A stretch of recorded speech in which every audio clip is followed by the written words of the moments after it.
Okay, I got the red smoke.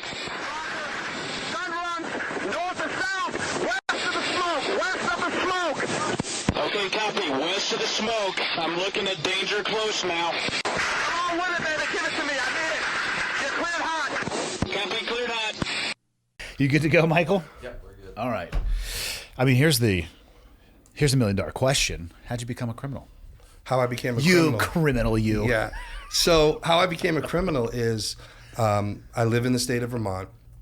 I built a firearms training institute by the book. And when the government and the law came to me and said, listen, we've redacted your building permit, we've nullified your licenses, and we've taken away your certifications to operate a business, I said no. I was like, I'm not going to do that. Why did they do that? So that's an excellent question that no one ever asks me. Primarily, I believe two things. One, Vermont is a very anti-gun state. People, like you're looking right now, assume because it's a constitutional carry state, but ideologically, they're terrible with the things they preach. For example, they praise this gun community. They praise this, we're open carry, we're a Second Amendment. But in reality, if you look at the current demographics of laws right now, they're trying to make it so difficult for you to carry a gun outside your own home. And a lot of that it has been predicated on the case law and the circumstances that I've been faced with. So when they eradicated my rights, my Second Amendment rights, they went down legislatively, putting other sanctions in to either prohibit other people, American citizens, let's just face it, and then make it so that they weren't able to either indulge upon the type of Second Amendment rights that I wanted to, shooting, whether it be for sportsmen, for hunting, for tactical, whatever it may be. They had just started to implement these provisions, as they're doing currently right now on the floor in my state, are to remove guns from anywhere where they sell alcohol, any type of medical facility, school. They just have a long list that categorically is where everyone should be carrying a gun. Does that make sense?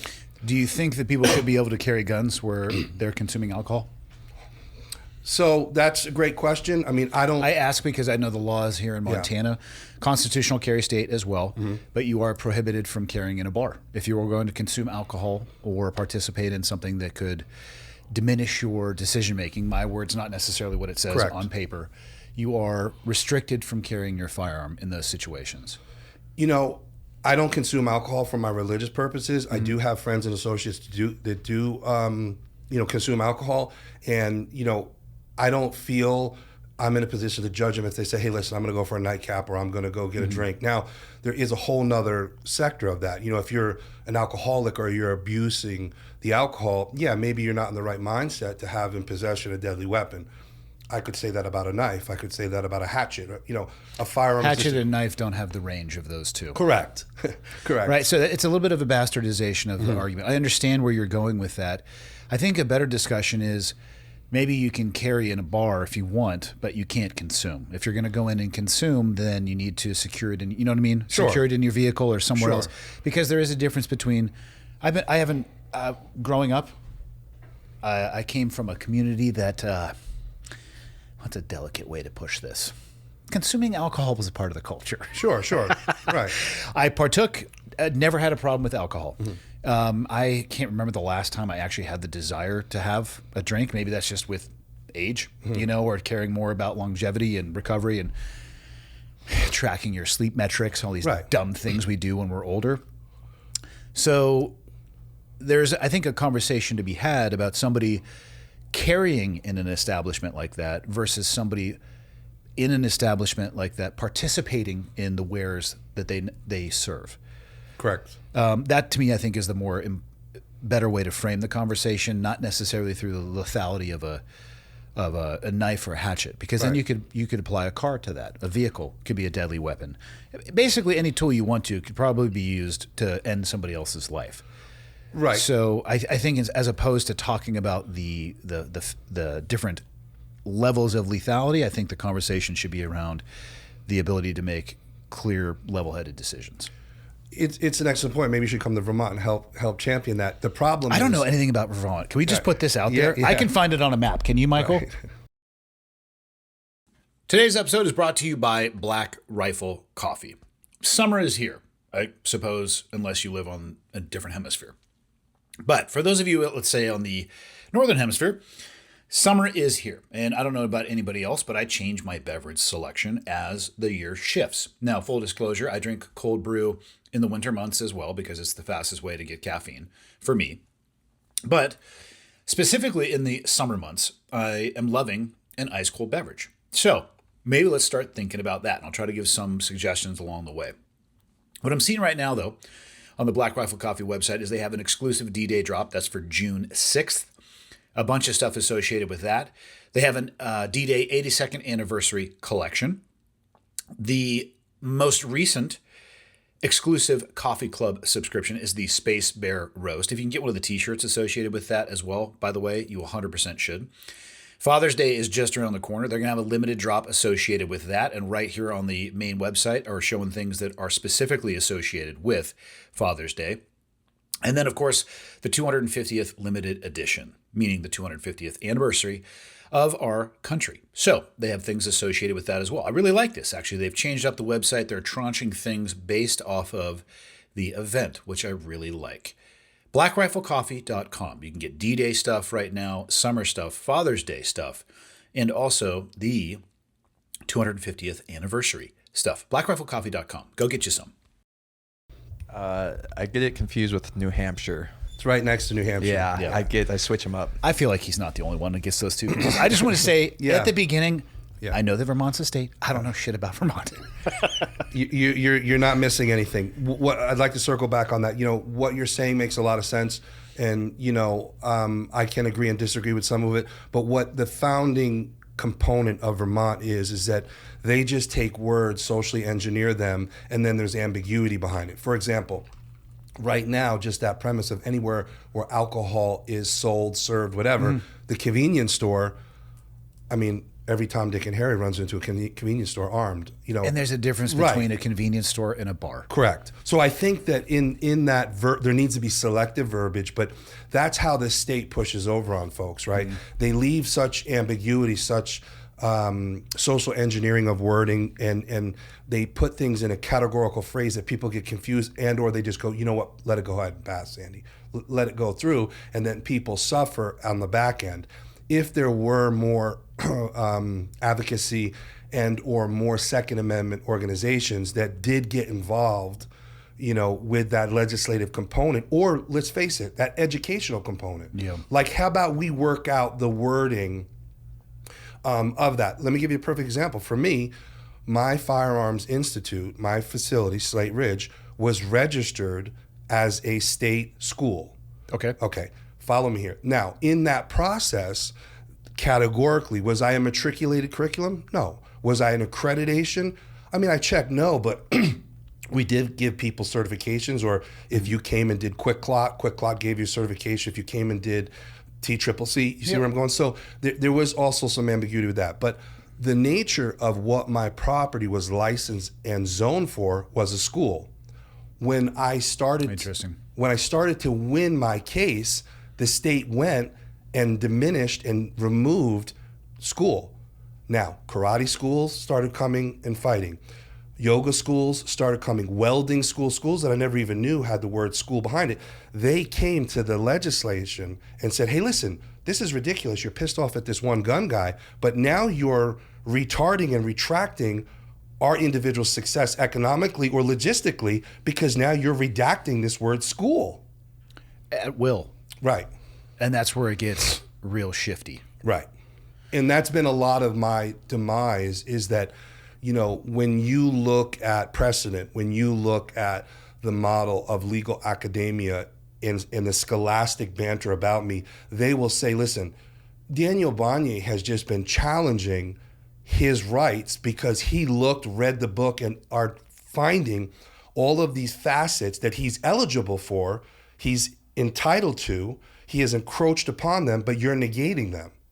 And then the wars, lawsuits, et cetera, start. Well, let's go back in time. How'd you end up in Vermont? So how did I end up in Vermont? I was living in New York. I was working. I procured my first FFL in the state of New York, and I wanted to get more involved with training. I saw a void. What was your background before that? So I don't have a really robust. I joined the military. Was not successful. I caught an injury. I went to college before, so I did the reverse GI Bill. This is back in the early '90s. I was real excited to finish college, have a degree, join the military, have the military pay for that. That didn't work out for me. I didn't even know that was an option. They Yeah. would have retroactively paid for your college. No, one of the conditions where you had to enlist right after graduation. Gotcha. So your GPA, your But they still would have paid for it. oh yeah, That's Oh, yeah. awesome. Yeah. I always thought, where when I joined, it was 12 for 12. It was $100 a month Right. for 12 months. I think I was getting paid about $106 a month during that time period, though. First year in the military. Right. Not actually that little, but not a whole lot more than that. And then they would pay for college afterwards. I didn't know Right. that there was a Yeah. program where they would retroactively pay you. Yeah. So it was a really robust, opportunity that I jumped on. I was very eager to. I already had this kind of, I don't want to say a tactical mindset, but I was a very strong shooter. Okay. I wasn't What branch did you try to join? Army. I joined the Army. Yep. Okay. So, I was a strong shooter. I did very good, on my ASVAB. I've checked all the box, drug, alcohol free. I was a little bit of an anomaly compared to, in that era, a lot of people were using drugs and alcohol. There was an influx of, the disco era. Things were crazy back then. So, because I still wanted to do something in the gun world, I kind of always was involved with some form of security, some type of armed work, etc.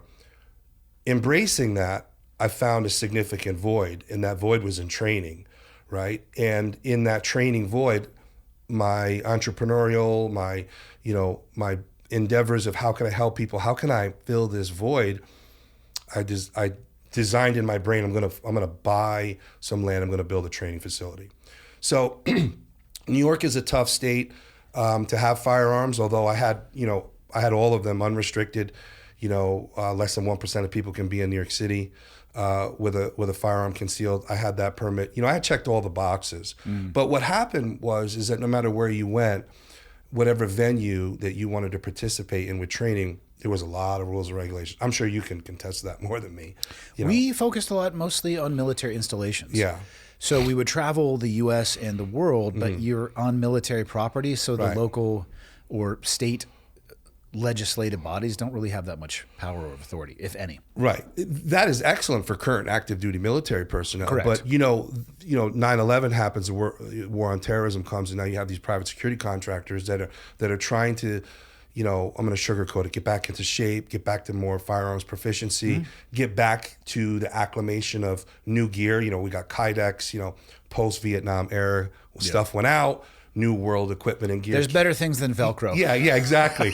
So, the mindset changed. And what I found is that, the few gun clubs, I sat on a safety board at one gun club.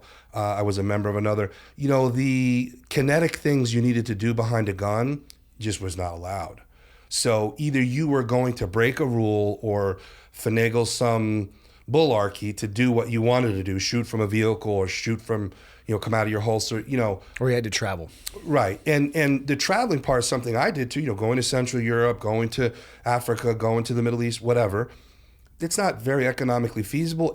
Or if you were in a position like many people that I saw, they're trying out for a job and you're not getting paid for that. You're not getting paid for the training. You're not getting paid for these accolades that will be printed by a printer or handed from an organization that some people may not even know, Ronin in Africa or, some Central European security company. So I was like, listen, I'm going to build someplace that I'm going to welcome everyone. I'm going to make it robust. I always admired Mr. Prince's facility. Environmentally, I saw where he had the challenges. I would never be anywhere near that. But I said, listen, I'm going to get a plot of land. I'm gonna build something. I don't know how I'm gonna do it. I don't know how I'm gonna finance it, but I'm gonna do this. And I did. How'd you select Vermont? Just proximity to New York? No, actually, Vermont and Pennsylvania were two very, very constitutionally very open with firearms. I almost pulled the trigger on buying property in Pennsylvania, which to this day I wish I did. But, Pennsylvania still had small counties or municipalities that wanted you to have a CCW, concealed carry weapons permit. And I wasn't happy with that. Vermont exclusively did not. So I ultimately put all my attention into Vermont. And, the piece of land that I purchased, I don't know what or if you know any about it, I purchased a piece of land, butted up to the largest quarry in the world. I did not know that. Yeah. So my property butts the largest slate quarry in the United States, but in the Slate Museum, it's the largest slate quarry in the world. Was that beneficial to what you were trying to build or just accidental? In the beginning, it was accidental, but then I received a declassified Army range building schematic. It was a complete diary. And when I was really looking and admiring, all the matrix into building this, one of the categories to meet and exceed a military standard was to make sure that your projectile would not be able to touch civilization within 5 miles. I don't know if you knew that. Yeah, the range fan. Yeah, okay. So I was able to do that in the sense that, listen, number one, the mountains, they call them slag piles, which are like mountains. It's the waste slate. Those piles went almost to the peak of my natural topography on my land. Wow. Yeah. So, when you traverse switchbacks and whatever to get onto my land, I'm at the highest plateau in my community. Everyone is beneath my piece of real estate. Then you went down, a couple hundred feet, 160 feet, 200 feet, depending on which range.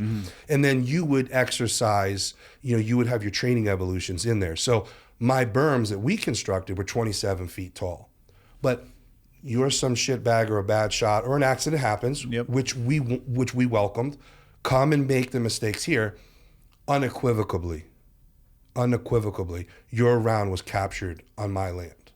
And that was then moved from accident to like, wow, these are the greatest neighbors in the world. Because if somehow you went over my berm, over my hills and topography, you went into slate. Yeah. Yeah. What was it about in Pennsylvania, their requirement to have a CCW that you didn't enjoy? Well, a lot of the folks that I was wanting to welcome would be coming from, which my hypothetical is like, colleagues I worked with, New York, New Jersey, Massachusetts. Those folks already came or were coming from a stressful firearms environment. And I'm saying that in my own words. I'm not categorizing whatever procurement process you have to go through in New York, New Jersey, Connecticut, because I had all those pistols, so I know the process. But it's a tumultuous process. What makes it tumultuous? Background check, classes. You go to a whacker that's like, What's a whacker? A guy that has no firearm skills. He just gets a couple NRA certifications, and he's trying to tell you, and he's going to grade you, and he's going to evaluate you and charge you hundreds of dollars. That's a requirement in those states to purchase a firearm? Yes. Yeah. I mean, the background check is everybody. No, I'm 100%. Yeah. As an FFL, I was very robust. Yeah, that's what I'm saying. So the background check got it. What else was there? So you had to go to, what did you call him, a whacker? Whacker, yeah. I know a whacker. I actually think that's his new nickname. Thank you for that. You're very welcome. Yeah, thank you. Don't hold it against me. Don't you feel like it fits? Yeah, I like it. It's a pretty good one. Oh, the fact that he likes it makes it less likely that I'll use it. You know what was scary for me, and I'm just speaking from fact in my own, like once a year I have to go to Massachusetts to One Quincy Plaza to renew my concealed carry weapons permit. And once a year? Yeah, once a year. Damn. As a non-resident. If Gotcha. I was a resident, it would be like in New York, in my county, it's a lifetime. Okay.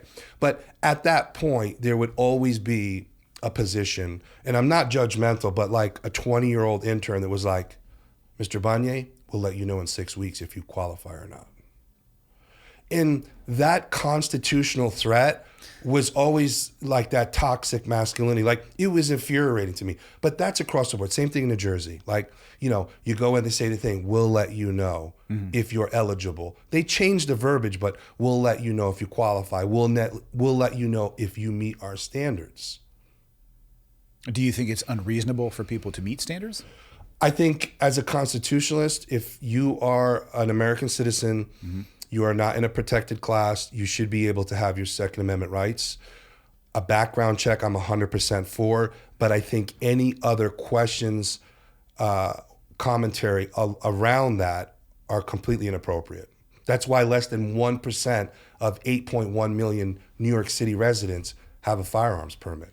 Because when I went there, it was, the lady was like, "You sure you want to give me these $500, Mr. Banyai? Because it's going to be a hard no."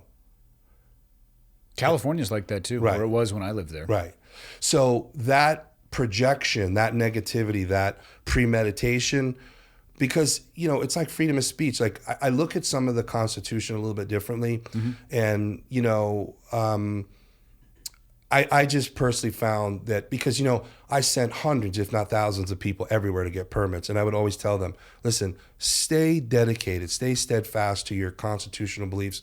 You will receive that permit. Don't get, knocked down. Don't get beat up that, the instructor is a Glock 19 and you choose a Smith & Wesson or a Taurus or whatever. Like, you see what I'm saying? Like a lot of that commentary was not really predicated on if you deserve a firearms or not. I have people that I socialize with that don't have guns, but they have the permit because they just wanted to be that person to get the permit. That's weird. It is. I'm not here to tell people how to party, but that's a little odd. They exist. And, I have a little bit more respect for them because it's almost like the minorities or the gays and lesbians that come to Vermont or would come to my establishment. They would say, listen, we're just coming here because we're told not to, or we're ostracized. We may not align with you completely, but, there are gay police officers, there are gay military personnel, there are African Americans and Asians and Hispanics.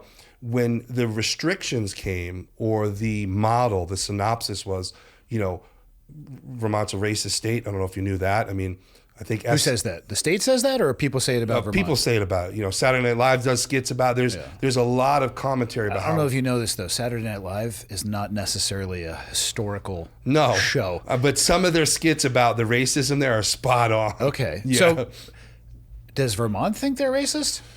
I just put some data in, on my social media, and I think the content went in the millions. They're always trying to say they're not, but when you look at their stats, let me give you a perfect example. Okay. In 2022, guess how many licensed African-American lawyers there were in the state of Vermont? Wow, we are so far out beyond my knowledge base at this point. I'm just going to tell you 0. Okay. Right. There is less than 1%. How many applied? I don't have that data. Because if none apply, then of course it's going to be 0. But you can't. Statistics are great, but they can also be manipulated. Oh, of course. And I'm not here I don't have the algorithm of all the data, but I use a lot of data, which I do have, that's peer reviewed, that when challenged, I have it there. But what the feeling is, or what the momentum is that it's not welcoming. And I don't know is how that a broadly held belief? Well, if you speak to Ku Klux Klan's members, or you speak to which white I don't supremacists, generally, but right. But I've had to, for clarity, I've had to be faced off with them because they're mad at me because they think I'm a Jew. So I've had this level of toxicity and confrontation with them. But in trying to educate them, their position is, what we do is we set a baseline. You're not welcome here. They're not welcome here, and this is how we mitigate that. It's no different than in my establishment, right? I was having those types of folks come to my place, and when they intermingled in the community, they were completely ostracized. They were called, terrible stuff. They were treated very, very abrasively. By who? The folks in the community, like the regular. So Vermonters have this term, right? Are you pure white, and are you a multi-generational Vermonter? And I've seen people argue. No, they will ask you if you're pure white. Yeah. I'm worried about the social circle of people you hang out with.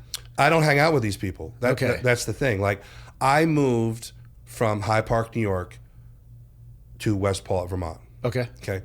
I started developing this land with colleagues from all over the country and all over the world. Will you pull up West Paul, Vermont, Michael? I just want to see where this is at, so I have better context here. Yep. Okay. So I moved to this community. I didn't know anyone. Okay. I had a buddy of mine that was about an hour and a half away that had a small, man cave. He's retired now. He was a Federal Bureau of Investigation. He was a field rep. Can we get a bigger map than that, Michael? He pulls up a map and has clicked on it with 0 context. Can you get you know what I mean? It's hard to find good help. I'm trying. I got to be careful because he's got the nickname because of me. I don't want to get my ass beat up. Yeah, but he likes it though. It's 1T. All right, I think if you click on that one, we can zoom out a little bit at least. I just want to see where this is. There we go. Google, back it up. Back it up. There we go. Okay, there's Connecticut. That's how I remember how to spell it. Yep. Okay, there's Albany, Syracuse. Go out a little bit more, if you would. Okay. I'm getting a little bit of a Portland is where we fly into for the jiu-jitsu camp that we go to, and we head up northeast. All right. Okay. Thank you, Michael. Just a little bit better understanding of where we're at and what you're talking about here. You know, some other things I have with, other lawyer-type podcasts and other environmentalists, I just got some data the other day, and, people complain about Vermont deforestation and the overwhelming presence of people, in Vermont? In Vermont, right. What's the population of Vermont? It's 622,000. That doesn't sound overwhelming. It's nowhere near overwhelming. Yeah. It's really a slap in the face and insult. But the moral of the story is that just as of last Friday, 78% of Vermont is still heavily forested. That sounds like a good number. That's incredible. Yeah. That is magnificent. Like, that's music to my ears. Yeah. But that's inflammatory to others because that's not high enough. Yeah, but you can't. Right. You can't please everybody. Of course not. Yeah. Of course not. But, back to this cultural aspect of these folks, and how they align race, with prejudice and racism. It's because over the years, they're narrow-minded. They're not going out. Like I said to my neighbor one time, and just this very civil argument. I won't even say it was an argument, a conversation about antibiotics in his cows, right? I said, listen, Mr. Hewlett, you have to go out and see the world. He goes, Daniel, I went to Connecticut once. That's what we're dealing with. That closed-mindedness. That is part of the world, I suppose. Right. But for me to articulate to him, like, hours before getting to my property, I was on a subway in New York City, then an MTA to Poughkeepsie, then I got in a car, and in that I saw probably 1,000 different minorities. Oh, for sure. And brushed shoulders with them and communicated with them. In his mindset, that was like seeing E.T. And it's hard to work with that. It is hard to work with that, but that is the reality for some people. The stats are really interesting for U.S. citizens just in general, and how many possess passports, and then how many of those who have passports actually use them. Right. People are far less traveled than I think that they would estimate for others as well. And it changes your context for sure. Those people are out there. There's no way around that. Right. And I was not, a lot of people will come to me in, in fault, like, Daniel, you should have known this. And I'm like, listen, coming from what I would think was a worldly person, you know what I mean? I went to a few different colleges. I've been part of several different organizations. I've intermingled and rubbed shoulders with the upper echelons. I've personally bodyguarded and protected some of the wealthiest people on the planet. I like to think I'm well versed, but have I seen a community or a group of people that were so closed-minded? I'm telling you right now, man to man, no. 50 plus years of my life, I never saw a sector, a quadrant, a group of people that were that racist, that prejudiced, that closed-minded, that, unequivocally, in my personal opinion, disconnected from reality. Listen, I don't know if Mr. Hewlett has a passport, but only in his whole life of 80 years old going out of the state to Connecticut once. Probably doesn't need one. Right. But that is, eccentric for me, for him to judge me of why I'm brushing shoulders with other minorities, or while I'm welcoming, this characteristics or this class or this ethnicity or this sexual preference of person to come to Slate Ridge. When did you start noticing that undercurrent and difference? So, we operated a few years in a very clandestine manner. Mm-hmm. That is a component of what the media was truthful of. When we started to get inquisitiveness from locals, we opened up the property to the layperson. We had just said, listen, whoever you are, you come up, right? Like, we're going to open up. We started hosting classes. We were bringing in guest instructors, and, we were just letting those folks were the ones that were coming into the community that needed to procure goods and services, hotels, food, petroleum, etc. Those people and the influx of them started the inquiring minds, where are all these blacks coming from? Where are all these gooks coming? Like all this negative, harmful rhetoric that came back on me. They're like, Daniel's bringing them in. And that inflammatory component started the pressure on me because inadvertently people are like, Daniel, just restrict them. I'm like, what are you, out of your mind? Put a sign up at the gate, come shoot for free if you're white, you're Anglo-Saxon, you're heterosexual. Like, come on. Definitely don't put that sign up. Right. So that disconnect from reality was the initial challenge to the people in my community, which in my community there's less than 700 residents. Did you have valid permits at that time? Yes. See, the permit process is where the biggest character assassination happened for me. And I want to reiterate here something that, I said to myself, because I never rehearse this because I don't know where it goes, but one of the things in my advocacy that I'm doing now is that this activism, this movement, this collaboration with folks like yourself and many others is cause versus character. And if you or your audience are not, privy to what that really means, is that my cause supersedes my character. What I'm trying to do is to get people to look at my cause versus my character. With the permitting process for me was much more robust than any other person because I had multiple federal licenses. Number one, I had a federal firearms license. Okay, I don't know if you have one or you're familiar with them. Okay, but the second component, after you legitimize your entity, LLC, incorporated, or DBA, is, are you permitted to have your federal firearms license on the property you are on? So it has to be associated with a physical address. Correct. Okay. Now people, I mentored the only African-American FFL in the state of Vermont, and he thought he couldn't get it because he was a renter. No, you just have to get the landlord's permission to sign it. Okay, so it is quintessential that those two things are paramount. They're cleared up immediately. You have a name, it's registered, and you have the proper permitting. That permitting is attached to the zoning. Okay, the zoning is the regulatory commission that says yes. Maybe it's retail, maybe it's like I had one FFL in New York, one FFL in Vermont, et cetera. So there's different classifications. My FFL in Vermont was for retail. So the zoning administrator had to prove that. Okay. Next comes your SOT. Okay, your NFA. Then when you apply, I had a destructive device permit. I had a couple standalone. Does that mean explosives essentially? Yeah, the 203 rocket launcher, but I had standalones. Okay, whole nother permit. Then I don't think the 203 is a rocket launcher. Well, in the terms of the Bureau of Alcohol and Tobacco and Firearms, that's their legitimate classification. That's what they call it. We're talking about the 40 millimeter? Yeah. There's nothing rocket launcher about that. It's a projectile. Yeah, you take it up with them. I'm not taking shit up with them. Yeah, but I'm just saying. So I'm just saying I've shot some rocket launchers. Yeah. And it wasn't a 203. Right. And then when I've got my passive explosive license, I got a little bit higher classification than the mines and quarries around me. They were makes sense. They were using dynamite. I was using passive explosives.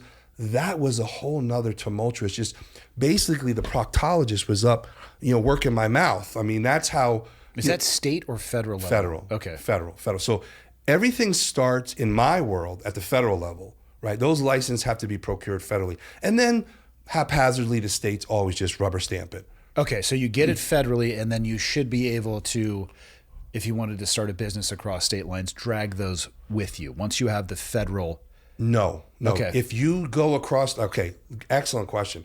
When I was in New York, I had a separate. You had to do the process separately for. Yes. Boy. Yeah, and I had all different registries. So with the federal firearms license, your 4473 acquisition book is an acquisition and disposition book. That's for New York. Yep. Yeah, right. The explosives for New York. That's New York. Explosive Vermont. Right. It's a very lengthy administrative and secretarial responsibility because I've had audits where they came like with kids. Like, why?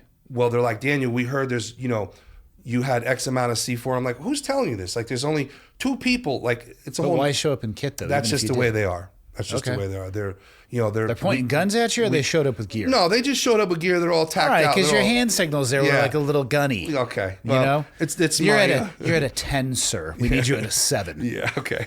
So, but no. So that permitting process, that licensing process, that bonding are completely separate. When you go to Connecticut or wherever. Wow. Okay. Now it's not to say that I'm in New York and I've got a robust collection of some M4s. I need to bring it to Vermont. It's no problem. Yeah. I sign it out, put it in a same. You're just talking about. I was just talking about the licensing Yeah. or establishing a business. Yeah. That's wild. Yeah. Federal and state for each location. Right. Whew. So all of that licensing, and like I said in the beginning of the podcast, the school, all of those. Where did the school, was that zoned for a school? Because you said your Correct. FFL was zoned retail. Right. Where was the zoning for the school implemented? At the town level, and it's called classification 17 dash school. Okay. That was their terminology. That was their approval process. Gotcha. They give you a category. Luckily, mine fit right in there, but they give you a category, because if you were auto body, you could choose auto body mechanic. You see what I'm saying? So all of that processing was approved. Now, unknown to many, the verbiage, the terminology, they all had to coincide. So whatever your FFL was had to be your state license. Does that make sense? Yeah. It can't be mom and dad's, then Joe Blows. That Right. would be such a nightmare if people were doing that. So the process is very lengthy. The permitting processes are, challenging. Obviously the plastic explosive, the destructive device permitting were the most tumultuous. What do they want to know? What your intended usage is, storage requirements, all of that stuff? Yeah, background, experience. I'm assuming you were using this for breaching. Yes. Yep. They need to know that you're qualified to do all that.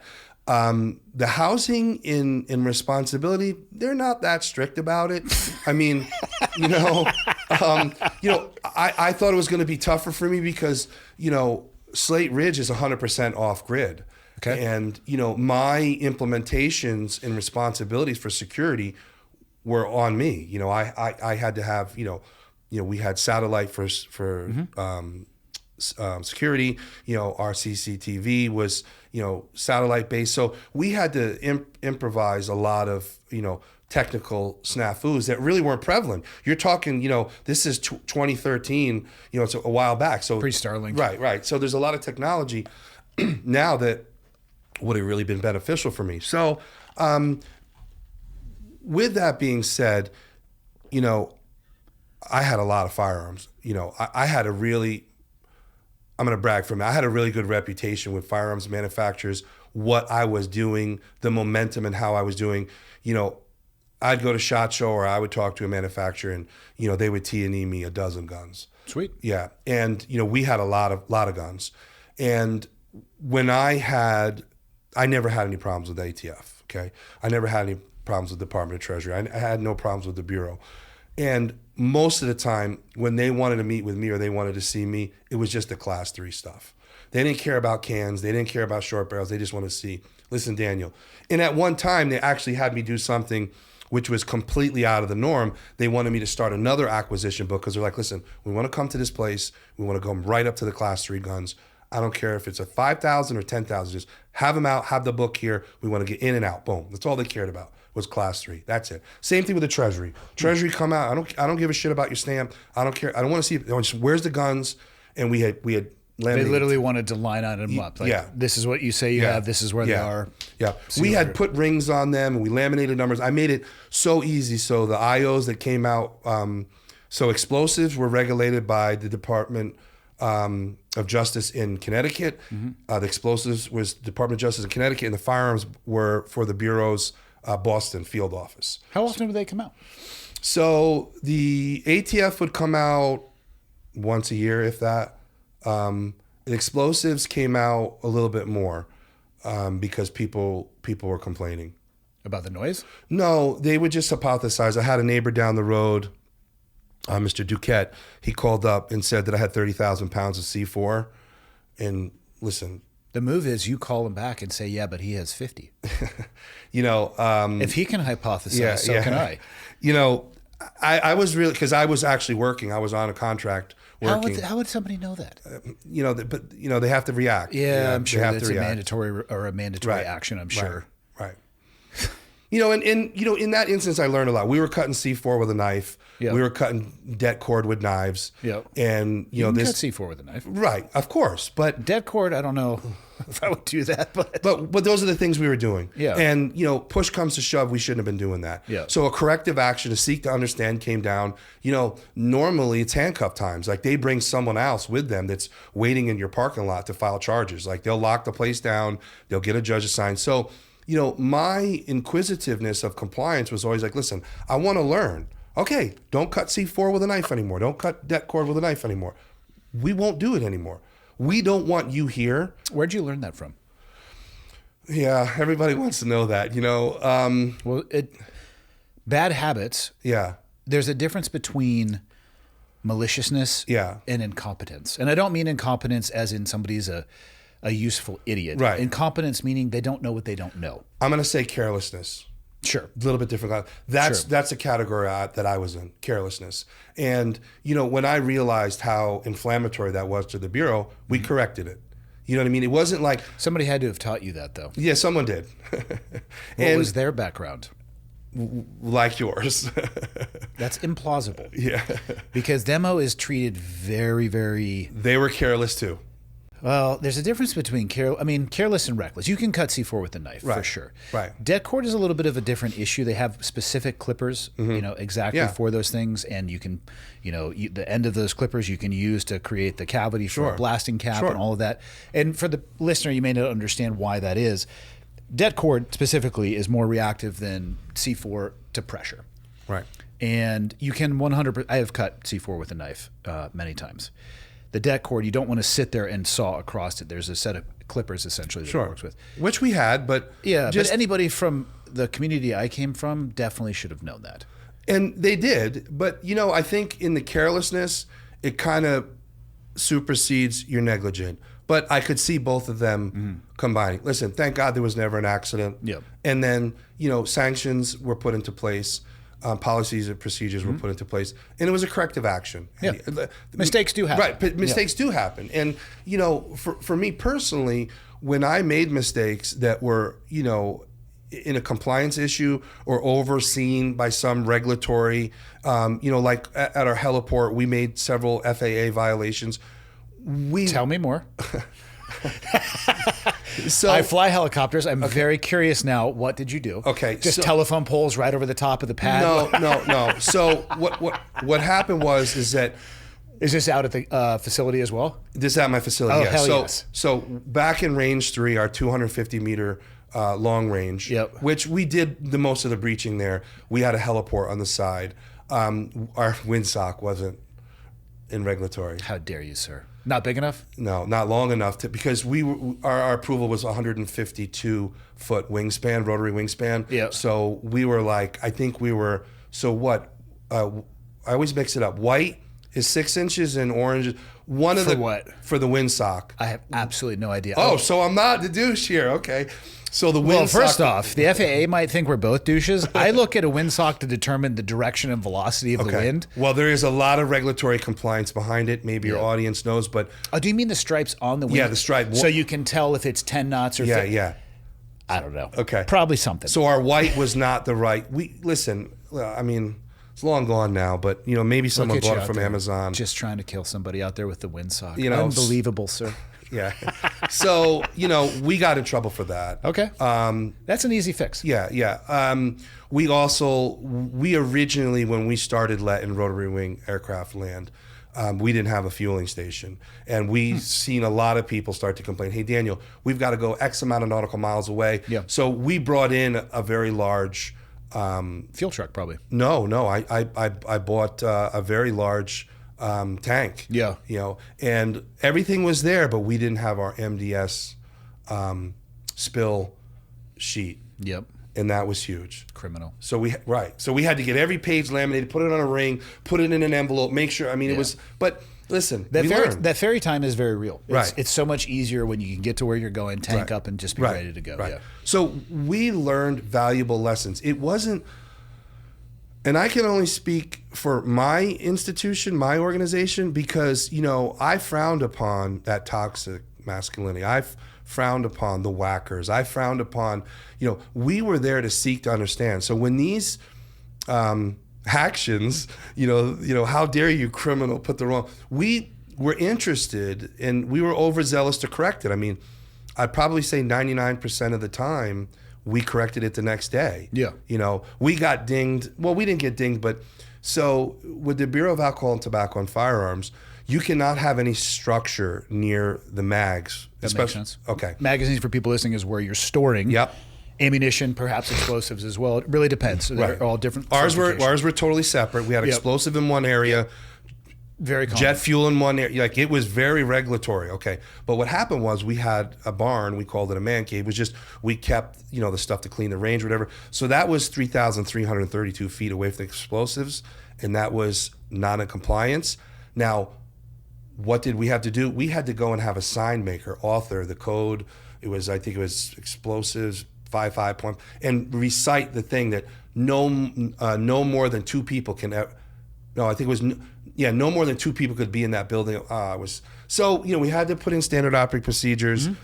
Listen, Joe, get Steve and Kevin, go and we got to get, but these are the pains, these are the trials and tribulations that I was working so vigorously through and with to make sure that Slate Ridge stayed operational. It wasn't just some shitbag joint where you came in and just, went Rambo style, or, all of these other hypotheticals and really defamatory things they've said about me and like-minded folks that came there. A lot of very reputable organizations depended on and utilized Slate Ridge because there wasn't that robust manifesto of rules and regulations. I simply said, you came here alive, leave the same way. Respect the environment, respect the people that are around here, and fight like you're going to train like you're going to fight. I mean, I think it was a simple, rules. I think it was a simple code of conduct. No alcohol, no drugs. It was a little bit more extreme because I'm a vegetarian. I said, don't bring any pork on this property. Mm-hmm. If you're going to barbecue, keep it kosher because I've got, Jewish folks here, So, I put some things that people, but they just had to adapt. But the reality of it is that we didn't charge anyone anything. To train there? Right. How did you pay your bills? So Slate Ridge was 100% paid off. There was no debt on there at all. And at that time, 2013 up until like 2019, the sponsorship, and when I say sponsorship, I mean the guns, the ammo, the gear, was 100% donated. Mm-hmm. So my philosophy is that you come to me, maybe you just decommissioned from the military, maybe you're retired, maybe you don't have the economic vitality. It's not economically feasible for you to come and take a $1,000 class or this. So I worked it so that you could come and get back behind a gun. No, I didn't give you 1,000 rounds of ammo, but maybe you got a couple hundred rounds of ammo because Federal gave me a pallet of ammo and said, Daniel, disperse it. Mm. Embrace, right? Did a children's program. Ruger said, Daniel, here's a whole bunch of pistols, embrace. I didn't pay for it. So I had this ideology, which, my lawyers, my accountant, everyone else that, has been mad at me since the inception of it was like, you messed up, right? And could there be profits down the road? You messed up by not charging? Yeah. Well, I mean, obviously every occupation you just listed, they make their living off of charging. Right. Why did they feel that you doing it for free was wrong?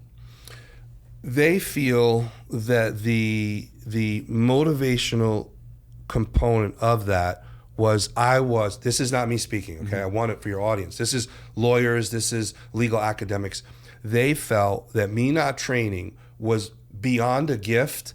It was motivating the lay citizen, the general populace, to forge their tyrannical defense to the government. Like Daniel's teaching. Because you didn't charge? Yeah. That was in some way leading to a tyrannical overthrowing of the government? That's actually the word they would typically mutter. I would love to see the breadcrumbs connected on that one. There isn't any. But what has happened with Vermont and the way the Vermonter is, they're an extra eccentric individual. They're politically agnostic. They're very, very bizarre human beings. And when they heard that I was empowering people of color, Asians, Puerto Rican, like the list just went on. Like they categorically defamed every person that's not pure white and Roman Catholic. The town officials, political senators, Philip Baruth, Bernie Sanders. We're talking about big names in society. You should be hearing on Capitol Hill, in other words. But they had politicized this in, look what this guy's doing. He's letting people come down there. He's training them, and then he's sending them off into the abyss.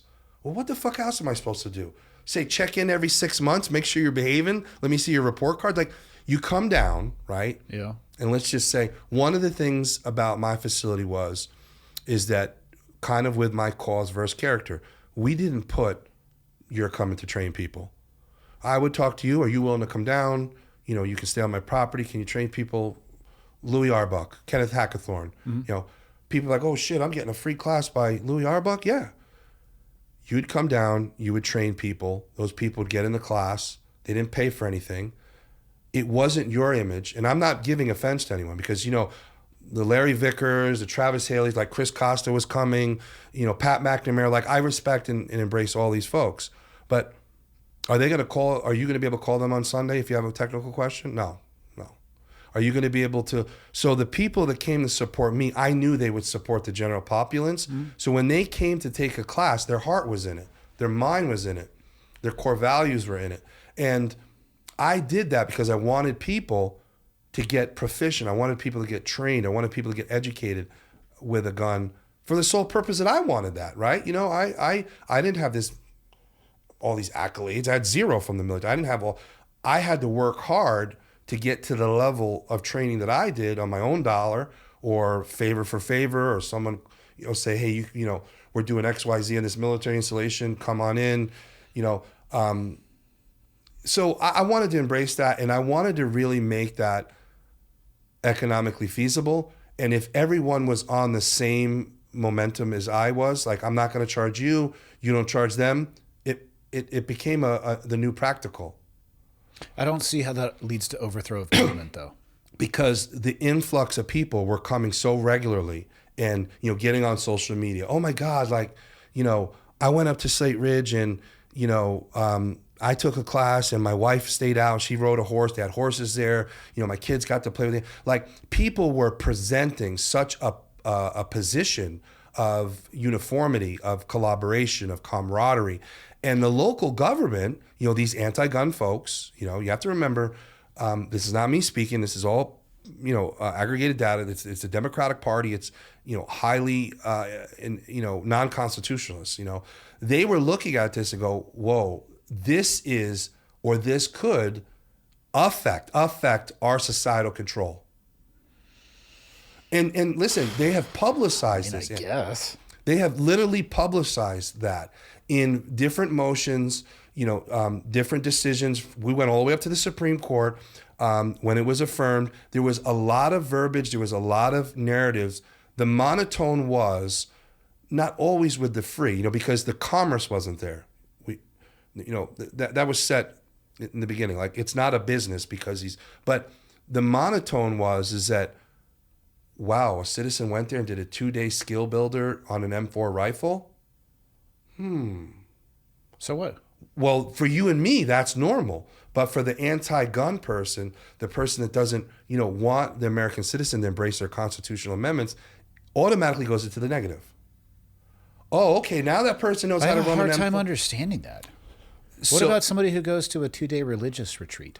Listen, my lawyers argued that. We said we used Alcoholics Anonymous, we used religion, we used many different things in our arguments at the Supreme Court level. They were denied because the anti-gun movement, it gives me goosepimples. The anti-gun movement is so radical, right? It's so inflammatory that they manipulate the system to be what you and I don't understand and can't believe is happening. And that's a big problem with my story in and around the tri-state area of Vermont. For somebody who is vehemently anti-gun like that, who do they call if somebody breaks into their house? you can see me on TV arguing with a number of people. And I say all the time, when anti-gun movements in organizations would come to protest, I would say, listen, let's start at the neutral. Who is allowed to have guns? I'd find, who's your leader? Susie Q comes up, purple hair, nose, okay. Who should have guns? Only the police. Okay, you're not anti-gun, you're prejudiced. I mean, that's they're picking and choosing. Right. The argument would stop right there. I said, listen, you can chant all you want. What was their response to that? When you say zero. Really? Zero. You would think sometimes, I am baffled sometimes. The internet is the best, worst thing ever. No, for sure. But you can see people being challenged with questions like this. Mm-hmm. And there are enough people who stumble at that point that you would think that people would watch that and at least think of and develop an answer in case they are ever asked that question. Right. It baffles me that that they don't, though. They're not educated. That's the problem, right? They're just. I mean, educated and intelligent are two very different things. Right. That's why I didn't say intelligent. They're just not educated. Someone could have gave them some political mumbo jumbo, some bullarchy to have a rebuttal, but no rebuttal is the defeat. Yeah, when you say that this class or category of person get guns, but everybody else is without them, you are lining up in an environment and an ecosystem that can be very heavily manipulated. And it works in your favor as long as the people with guns currently agree with you. The manipulation is metastasizing everywhere. People are constantly coming up to me, airports, subway, here, there, everywhere, and they're like, Daniel, stop hyper-focusing on you. This is happening everywhere. I'm like, right. But I have not been privy to that. I have not seen that. I've not experienced that. And my inner circle of colleagues have not either. So for me, in my activism, in my advocacy, me, is to say, listen, Vermont is a beautiful state. It is. I've met some good people, and I've met the worst people I've ever met in my life. Mm-hmm.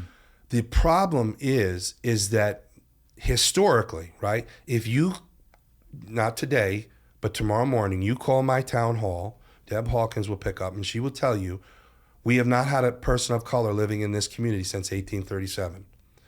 That signifies two things, pompous and arrogance. When you start with those two components, you are multiple steps behind the 8 ball in normalcy. They have designed the new normal, right? Let me give you another example, right? When my stories first started breaking, I already had some pressure and, confrontations from the Klan, the Ku Klux Klan, okay? We found out that Mr. Edgar Cleveland, our town select board member, so my town doesn't have a mayor. It's 5 selectmen. Okay? Edgar Cleveland was the chair, right? So he's the main guy, okay?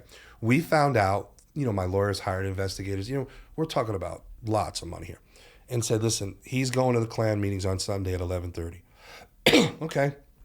We get all the data. They approach him and he just says yes. So we go, I call Fox News in Manhattan. They send up this chick, Stephanie. I actually knew the security team. I had worked with those guys. They come up. We get everything. You can look, you can Google this. And, they're like, Daniel, you rehearsed everything. All I was going to do was call them out, right? The room is packed. My turn comes. I stand up and I said, Mr. Cleveland. I said, yes. I'm Vermont, Daniel Banyai, 5'4". No. Is it true you go to Ku Klux Klan meetings against people like me and my kind? He stands up, and he goes, yes, I do. Now, for me, Stephanie jumps up, her film crew jumps up. We're like in awe because this is extra eccentric to us. It may not be to you, but it's extra eccentric to me because no, that's super extra eccentric. Okay, yeah. Because the Klan that I know, like a Mississippi, Alabama, Indiana, they're in the closet, right? They're not out boasting and bragging, even in numbers, because they have like a clandestine hate. This guy just did it on television. Like the local TV was there, shitbag TVs, like, small, they regurgitate the same stuff just in the community TVs. But Fox was huge. Mm-hmm. We were high-fiving. Community didn't balk. Not one person. Zero. I mean, I think that tells you probably everything you need to know about the community. I was crushed at that point. Like, did you ever think of lifting? And again, I'm not saying that there's not huge cost and trials and tribulations associated with this, but did you ever think of lifting and shifting to a different area?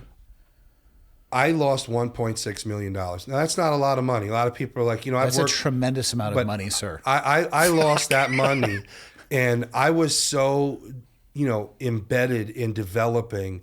And when I got, so logistically into it, and then the legal crusade came, I was just, I still to this day, like I'm going to lose everything. The federal government is going to take my land, How?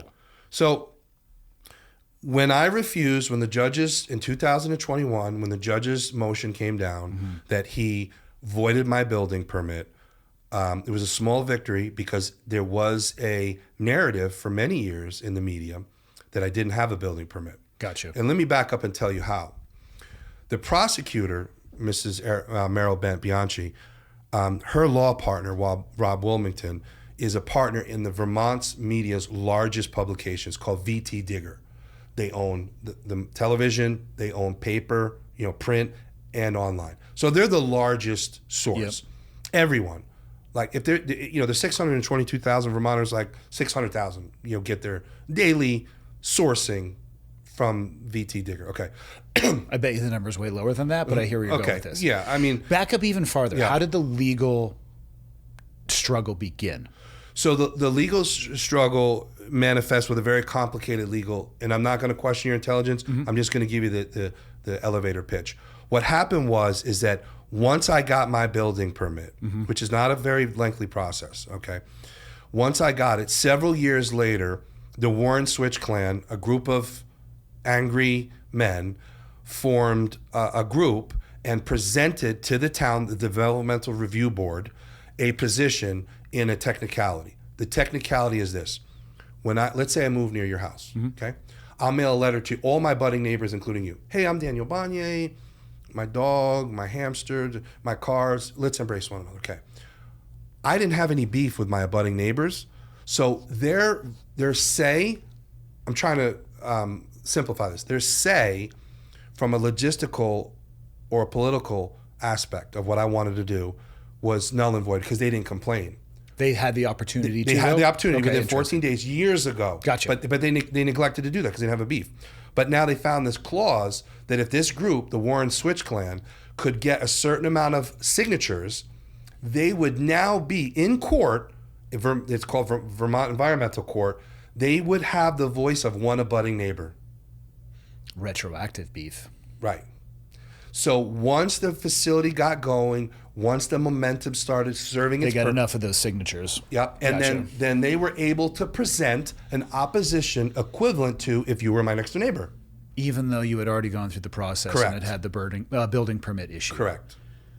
That seems insane because then what is the point of going through that process and getting the permits to begin with? If they can be reversed, not on a whim, obviously Right. there's a lot of work that would have to go into that, but it defeats the purpose of doing it in the first place. And that is why, categorically within the last probably 12 to 16 months, I've been invited to libertarians, Democratic. The people are just outright like, Daniel, we don't like you, but we can never let this happen again.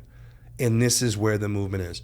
You move into my community or anywhere else, 1 year, 2 year, 3 years, you want to put a deck on your house. Maybe your parents got to move in. Maybe a sibling, you want to build an addition.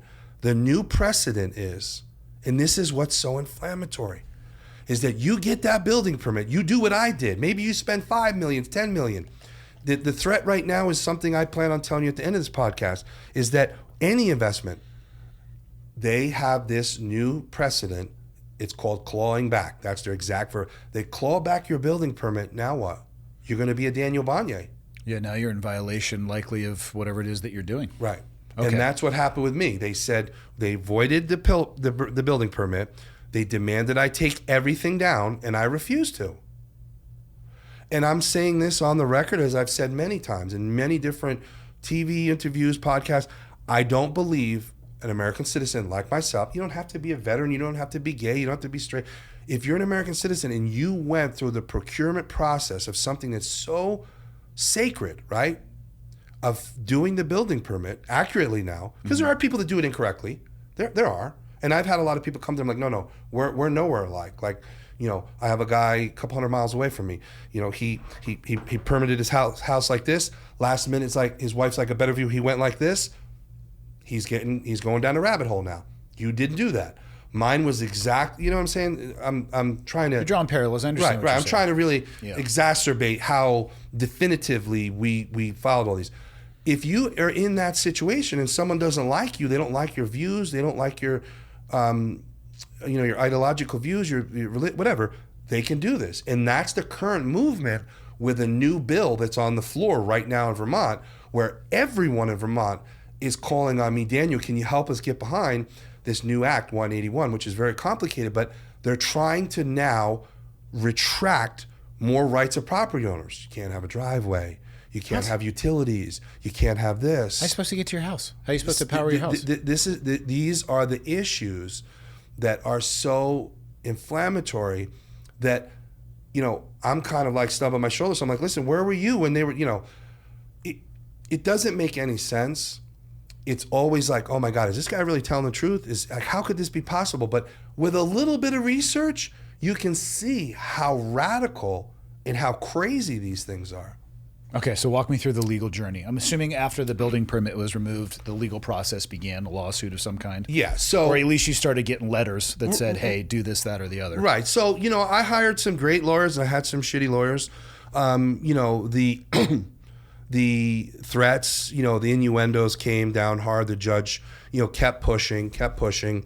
So finally, he just said in the end of 2022, 2023, he held me in contempt of court.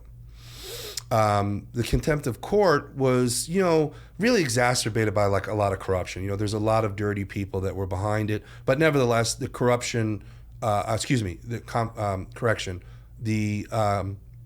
contempt of court at a civil level came in, and the judge asked for immediate incarceration. Because you refused to stop training people at the facility? No, negative. Okay. I refused to take down the buildings that were permitted. Got you. Okay. So the moniker. Did you stop training people there? Yeah, we had to stop about a year before. Okay. So they did an emergency cease and desist. So we had to stop about a year before the sanctions came in for contempt of court. Okay. So like we had to really stop training. It was, I don't remember, late 2021. Okay. So the contempt of court came in at a civil level. It's a civil offense. I'm never trying to debate the criminality aspect of it. Listen, it's going to help me hopefully prevail in my criminal case, which hasn't been adjudicated yet. But we have to have a heavy emphasis on it's a civil contempt of court. It's like if you go to traffic court, you call the judge a shitbag. He's going to call you civil contempt of court. Maybe you pay a fine or do a weekend in jail. Okay. So the civil contempt of court charge came out, and now I'm a fugitive. Did you get arrested? So I was a fugitive for about almost a year. It expired. I was filming a documentary film about this whole situation. I was contractually in the negative on that because I had certain obligations. We had, some C-roll, B-roll. We did. So the arrest warrant goes away. My lawyers get me out of the federal NCIC.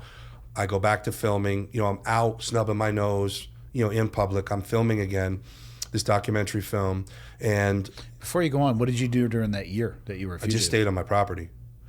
Couldn't they come on there and serve the warrant if they wanted to? So that's an excellent question. I have no problem. I'm an equal opportunity offender. I learned that from the Reverend Al Sharpton. I have no problem attacking people that have done me dirty, but I also want to embrace people that have done me positively. The sheriff in my community went on national television, and he was bombarded with inquisitiveness from mainstream media. And he said, listen, you all know 1% of this guy. I know the other 99%. I collaborate with every agency of the federal government. Ethan Allen, Camp Ethan Allen, Mountain Division, like all these organizations that embrace Daniel that are up there. I know either A, what he's capable of, or B, what is there. He goes, we're not going up there. We're not starting a war with this guy. He was very, very clear. He's like, listen, we're not going to have a Ruby Ridge happen. What would you have done if they had come up?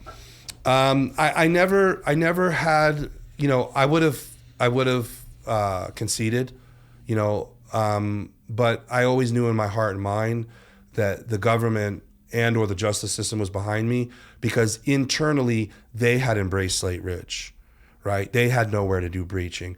They didn't have the shoot house I had with catwalks. They didn't have the infrastructure to do the things that I had there. So he just said no, and the judge got pissed off at him and then started putting daily sanctions on him. He's like, listen, I'm going to start fining you, Sheriff, $200 a day. Yeah. So does he have to personally pay that, or does he have a budget for that? No, $200 a day? the state did it because This is like the state paying their own tab with the state money. it's ludicrous. It is absolutely, when you look at checks and balances, it's ludicrous. No, I mean, we laugh about it all the time. And, people are like, be careful, the insultive nature of you is going to offend. I go, but it's ridiculous. The checks and balances, like, they pushed it off to the state police, and the state police said the same thing. They're like, listen, we're not fighting this man. Like, listen, do I know, was I the fly on the wall? No. I want to believe in their hearts and minds, they were like, no, we're not. Like, we've been up there. When you come into the parking lot, law enforcement's got the best parking.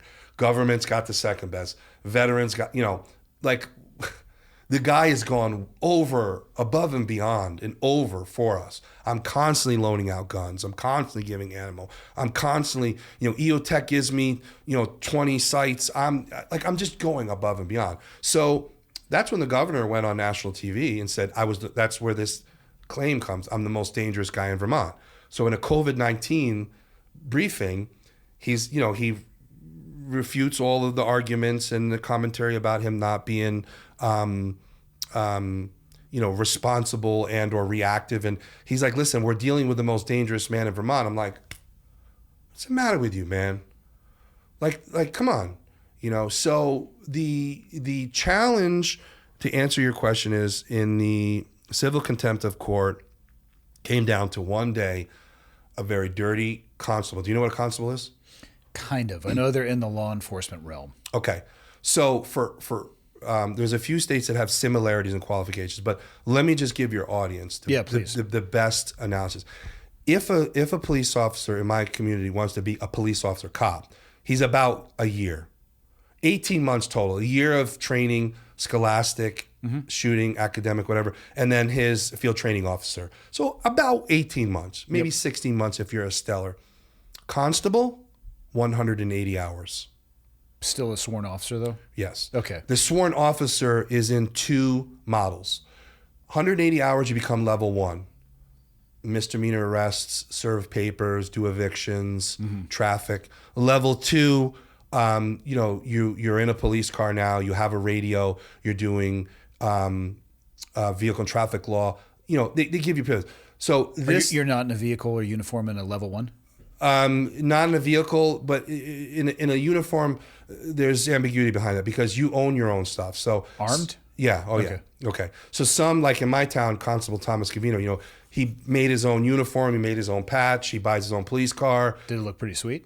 No. Did he have flare pieces? No, he looked like my daughter would call it steez. Yeah. Which is a combination of style and ease. Style and ease. Okay. Yeah. I'll have to copy Did he that. have matching? Did we have checkerboard patterns? How was the sewing? It looked like grandma took something and ironed it on him. So like a Halloween costume. Yeah, It's not the best. like a whacker. Okay. That's what he's, okay. Yeah. His police car was like 10 years old, hubcaps are missing, whatever.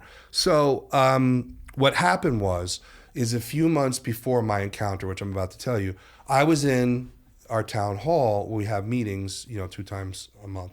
Excuse me. And I was in there filming, the producers there, it was a big thing. We were selling this documentary to Netflix, so it was a big production. I got up to speak, and as I'm speaking, I'm reciting Robert's Law, the quorum for, the civil quorum for public speaking in a township or okay.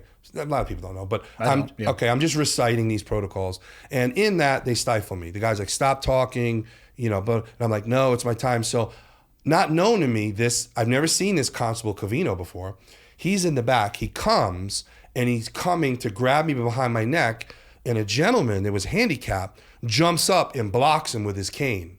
So I'm like, my mindset is like, okay, wait a minute, I'm about to get attacked. I clear the stuff out of my hands. And I proceed to get into defensive maneuver, but I'm like, wait a minute, are you a police officer? He goes, yeah. I go, what is the matter with you? You didn't say stop. You didn't announce yourself. I'm like, you're going to grab the back of my neck? Like, hey, man, this is highly inflammatory. So we end up getting kicked out. But shortly after that, the calls and comments were coming in. to my lawyer, to my public relations, my investigators. Hey, this guy's a dirty cop. He's a bad guy. This and my lawyer sends me a file one day. He's like, Daniel, are you on your computer? I'm like, yeah. He goes, open it up. I have it on my phone. Thomas Covino PDF. Boop. This guy's been arrested 4 times for DWI. 1 time for burglary. And he's got 2, something around domestic violence. He's not even supposed to have a pistol. So I don't know how it is here, but in New York and Vermont, they have very similar. It's called a temporary restraining order. Mm-hmm. It's for domestic violence survivors. Pretty sure that cedes all gun ownership rights. Well, temporarily. Right. But the box, it's at the discretion of the judge. Yeah. Okay. So the judge can sign. He can check the box for firearm surrender or not. This guy has 1 temporary and 1 permanently. But he's a constable, right? And he has a gun in his holster. How did that get that far? I mean, how long do you want this podcast to go on for? I mean, well, I'm just Who runs the constable program? The constable program is probably, and what we will capitalize on in my criminal defense, a level of corruption. The constable program is predicated on you just saying he's a good guy and you sign a piece of paper and off it goes. Who's it managed by, though? State? The state. It's a licensing division that has 0 document. They don't relinquish documents and they don't retrieve documents. What? Okay, let me say that again. They don't receive documents and they don't relinquish documents. If you call up the Department of Licensing for law enforcement, a wonderful woman will answer the phone, okay? And she will tell you, if you ask for a police officer XYZ certifications and credentials, she will go and she will just look at it and say, so-and-so and so-and-so signed off on him. Mm-hmm. Okay. So for this particular position for Constable Covino, his signer offer, the guy to sign off, his name is Chief William Bill Humphreys. It's his boss. Okay. He basically said, okay, psychological evaluation? Okay. A background check? Okay. Psych val? Okay. Now, what happened was, you would think that would be okay, but the chief of police, he's in my documentary film too, he's been arrested and convicted 2 times of giving alcohol to female minors. It's not a great look. No. And combine that with already his buddy, it's a position and it's a presence that's defamatory to law. I have the utmost amount of respect for the law enforcement. You know, I had quotes and subliminal, innuendos and, all kinds of other signals from the Department of Justice. Where's the moral turpitude, Daniel? Where's the moral alignment? You've got these cops up there, not allegations, brother, convictions that are still behind a badge. It sounds like something that those agencies should probably go deal with. They're not dealing with it. Why? $1 million question. But Daniel Banyai comes and I deal with it. So my investigators get all the information. I would assume it's all legal. It's NCIC background checks, and we release it to the public. Yeah. Okay. Look at me any way you want, but I have a problem with you signing up for overtime at the high school because you've already been in trouble with a 16-year-old girl. You've already been in trouble with another girl like 2 times. When are you going to learn your lesson? It's a problem for me. And now you're judging me from a legal statute? Like you're looking at me and saying I'm a terrible person because I'm a zoning violator? So I released that information. These cops know about it, right? I got to watch my back now. I got a target on my back. And sure enough, one of the times that I came off my property, I was going with one of my benefactors to help him with his greenhouse. He had a pipe break. It was in the middle of winter. And Constable Covino drove by, saw us, and turned us around, and we got pulled over. Did anything come from the information release? Any impact to those 2 people? So the justice system started, inquiring minds wanted to know. In Vermont, I don't know how it is here, police departments bid on municipality oversight. For example, no clue how it goes. Okay, so for example, my police department may be working 2-3 other towns contractually. They started losing that. More people wanted to know, but the basis of their accountability didn't have any. There was no influx of like more questions, accountability. They were just like, listen, let's say my community's 700 people, 350 people are like, I don't care, I still love these guys. And they just leave it at that. It's tough. Right. Okay, so you get pulled over. I get pulled over. How was that stop? It was toxic, you know. It was really, really bad. I can only talk about what's publicized because I haven't had my criminal case is actually the end of this month. But what happened is that, you know, Constable Covino saw me. You know, he went from 0 to 10. I got assaulted. I got beat up really bad. I sustained some serious injuries.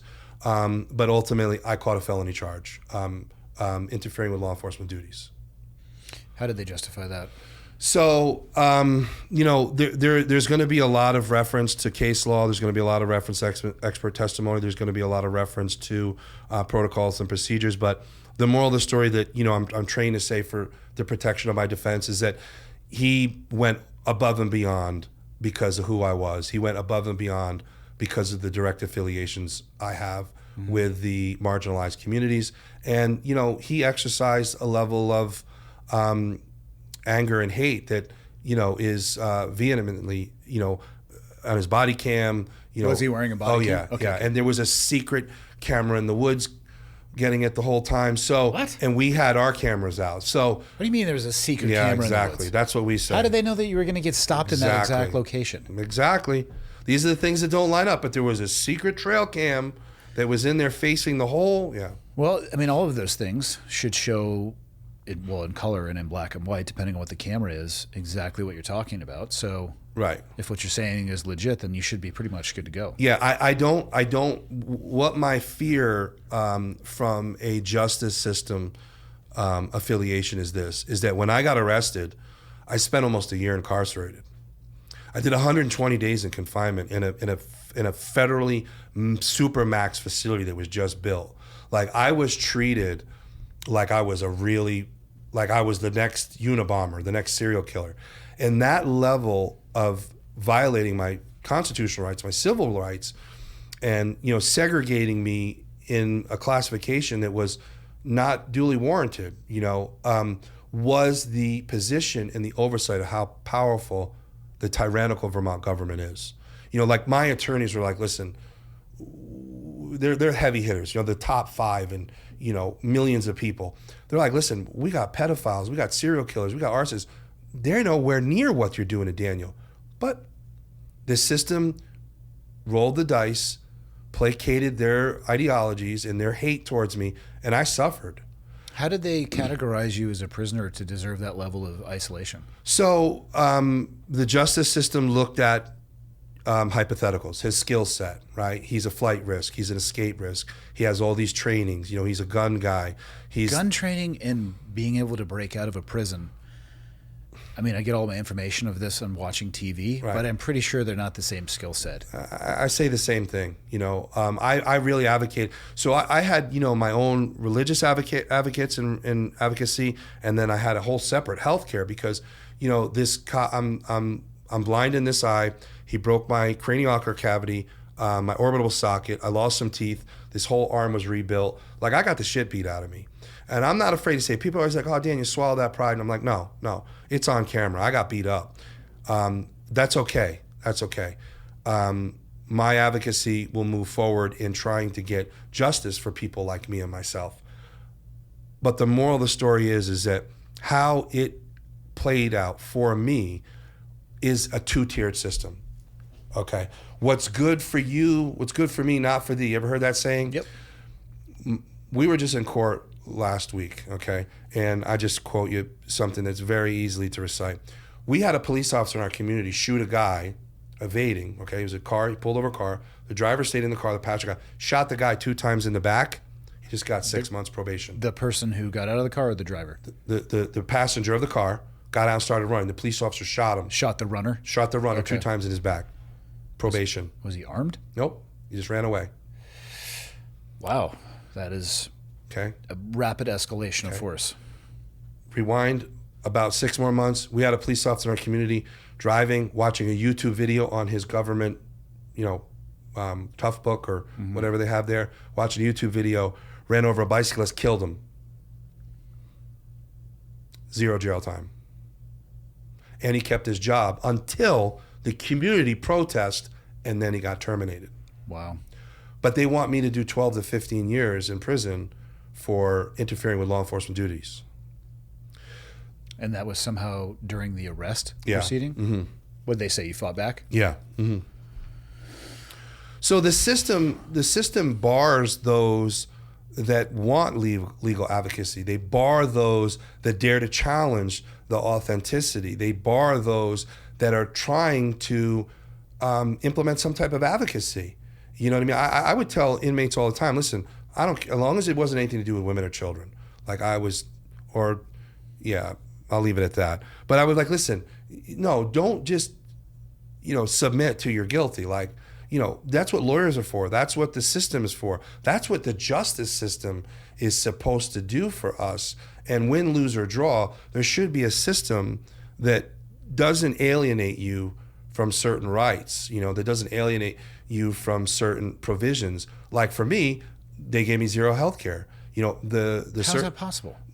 They just got away with it. They in the beginning they said they didn't have, they wanted a 4-to-1 ratio for me for medical. They couldn't. They didn't. Of guards, you mean? Yeah. They didn't have enough space.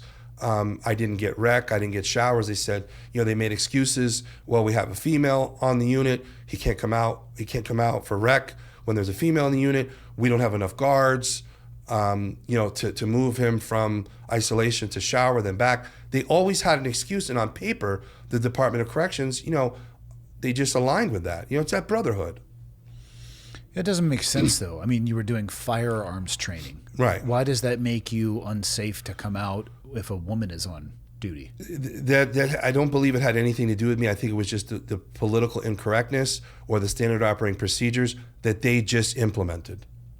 You know what I mean? Because I had many people, I was in that prison, I remember that lady, and, we were, here's the thing. What are you going to do? You can't fight them. You can't argue with them. I was having a hard time getting food. I'm a vegetarian.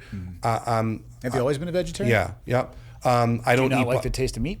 No, it's my religion. I'm a Seventh-day Adventist. We don't eat meat. Mm-hmm. So when I went into the judicial system, I was like, listen, y'all can't give me a hot dog. You can't give me a beef patty. Like, I don't eat this stuff. It was I'm not sure a hot dog is meat, for clarity. Well, it might be closer to vegetarian food.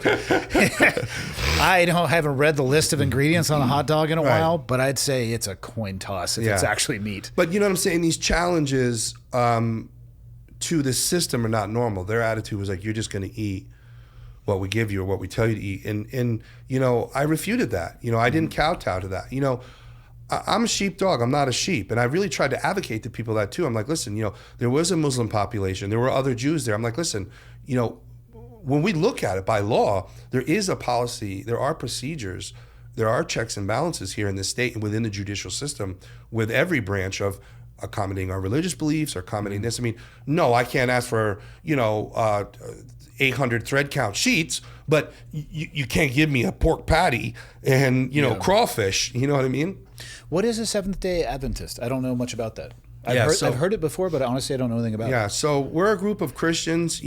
I like to simplify it because, I'm in and among a group of all my friends are pretty much Seventh-day Adventists. We're literally a biblical Christianity. We just follow what the Bible says, literally, abide by that, and manifest in a way of the peace and serenity of what the Bible advocates. Okay. Yeah. So a sect of Christianity. Yeah. Okay. Mm-hmm. A lot of my beliefs are very similar to Judaism, Muslims, Islam. I integrate with a lot of those people. People call them, your fundamentals. Like I've never had drugs or alcohol in my life just because it's biblically incorrect. I've never ate pork in my life. You know what I mean? The first two, drugs and alcohol, you're not missing out on much. Right. There are some delicious appetizers. Yeah. I think it's pork belly appetizer with a little teriyaki sauce. Yeah. Just calamari, lobster. Yeah, I know.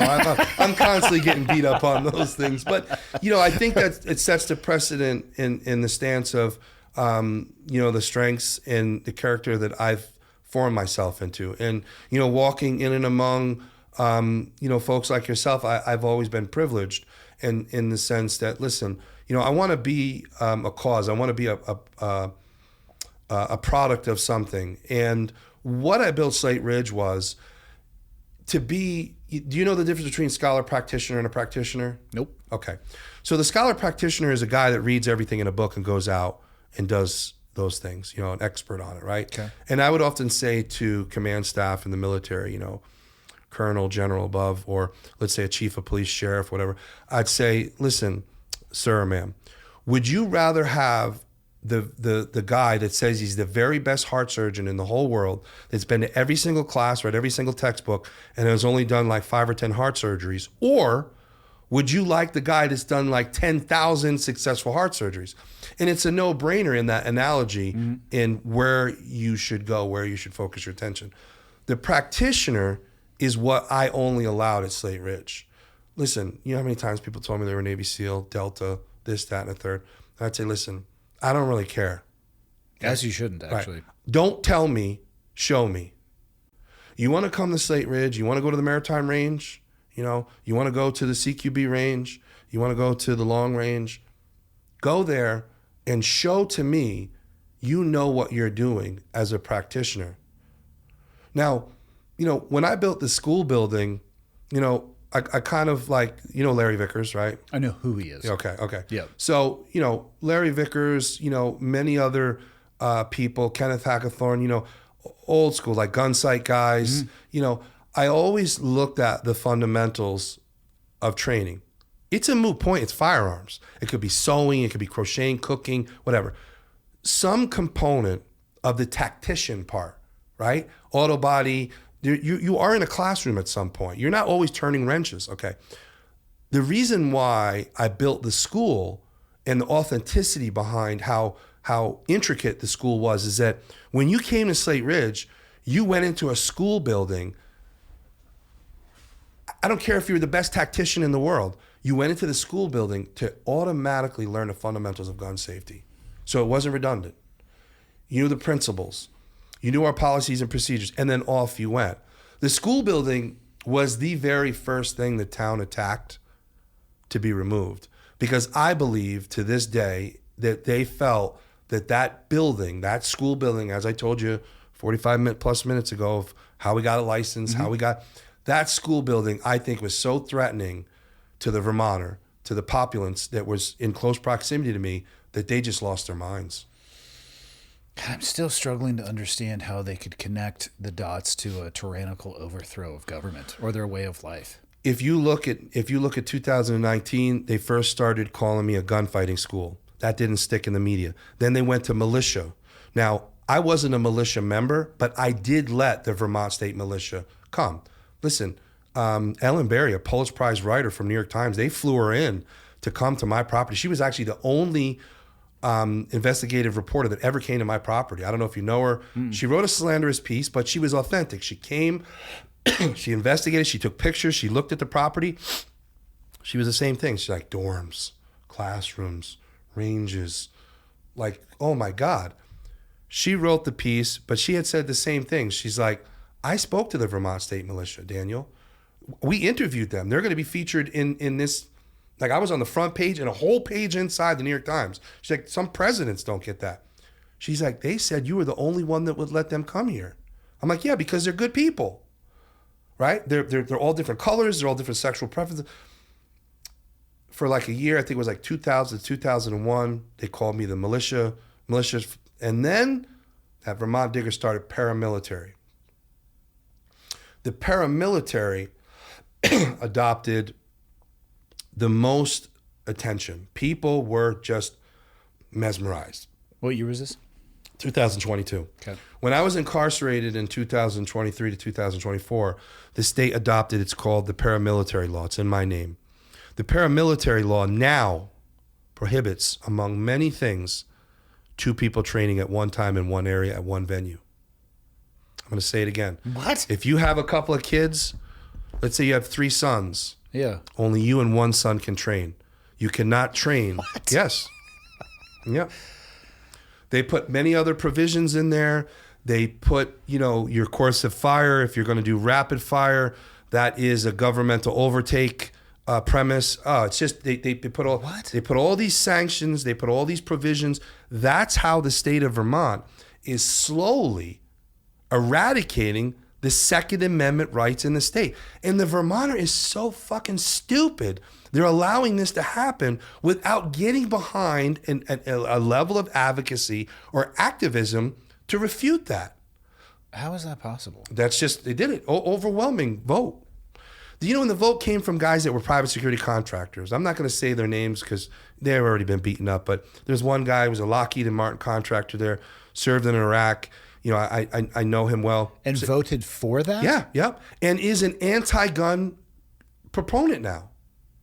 You know, I've got another guy, you know, a couple miles away from me, prominent JAG officer, Navy JAG, and he's like, Daniel, I don't know what. He goes, I just feel so evil holding my rifle. I just felt so disgusting doing qualifications with my firearms. And I'm like, then don't hold your rifle. I'm like, but that movement, right? That solicitation. Oh, I'm a JAG. He's got platforms.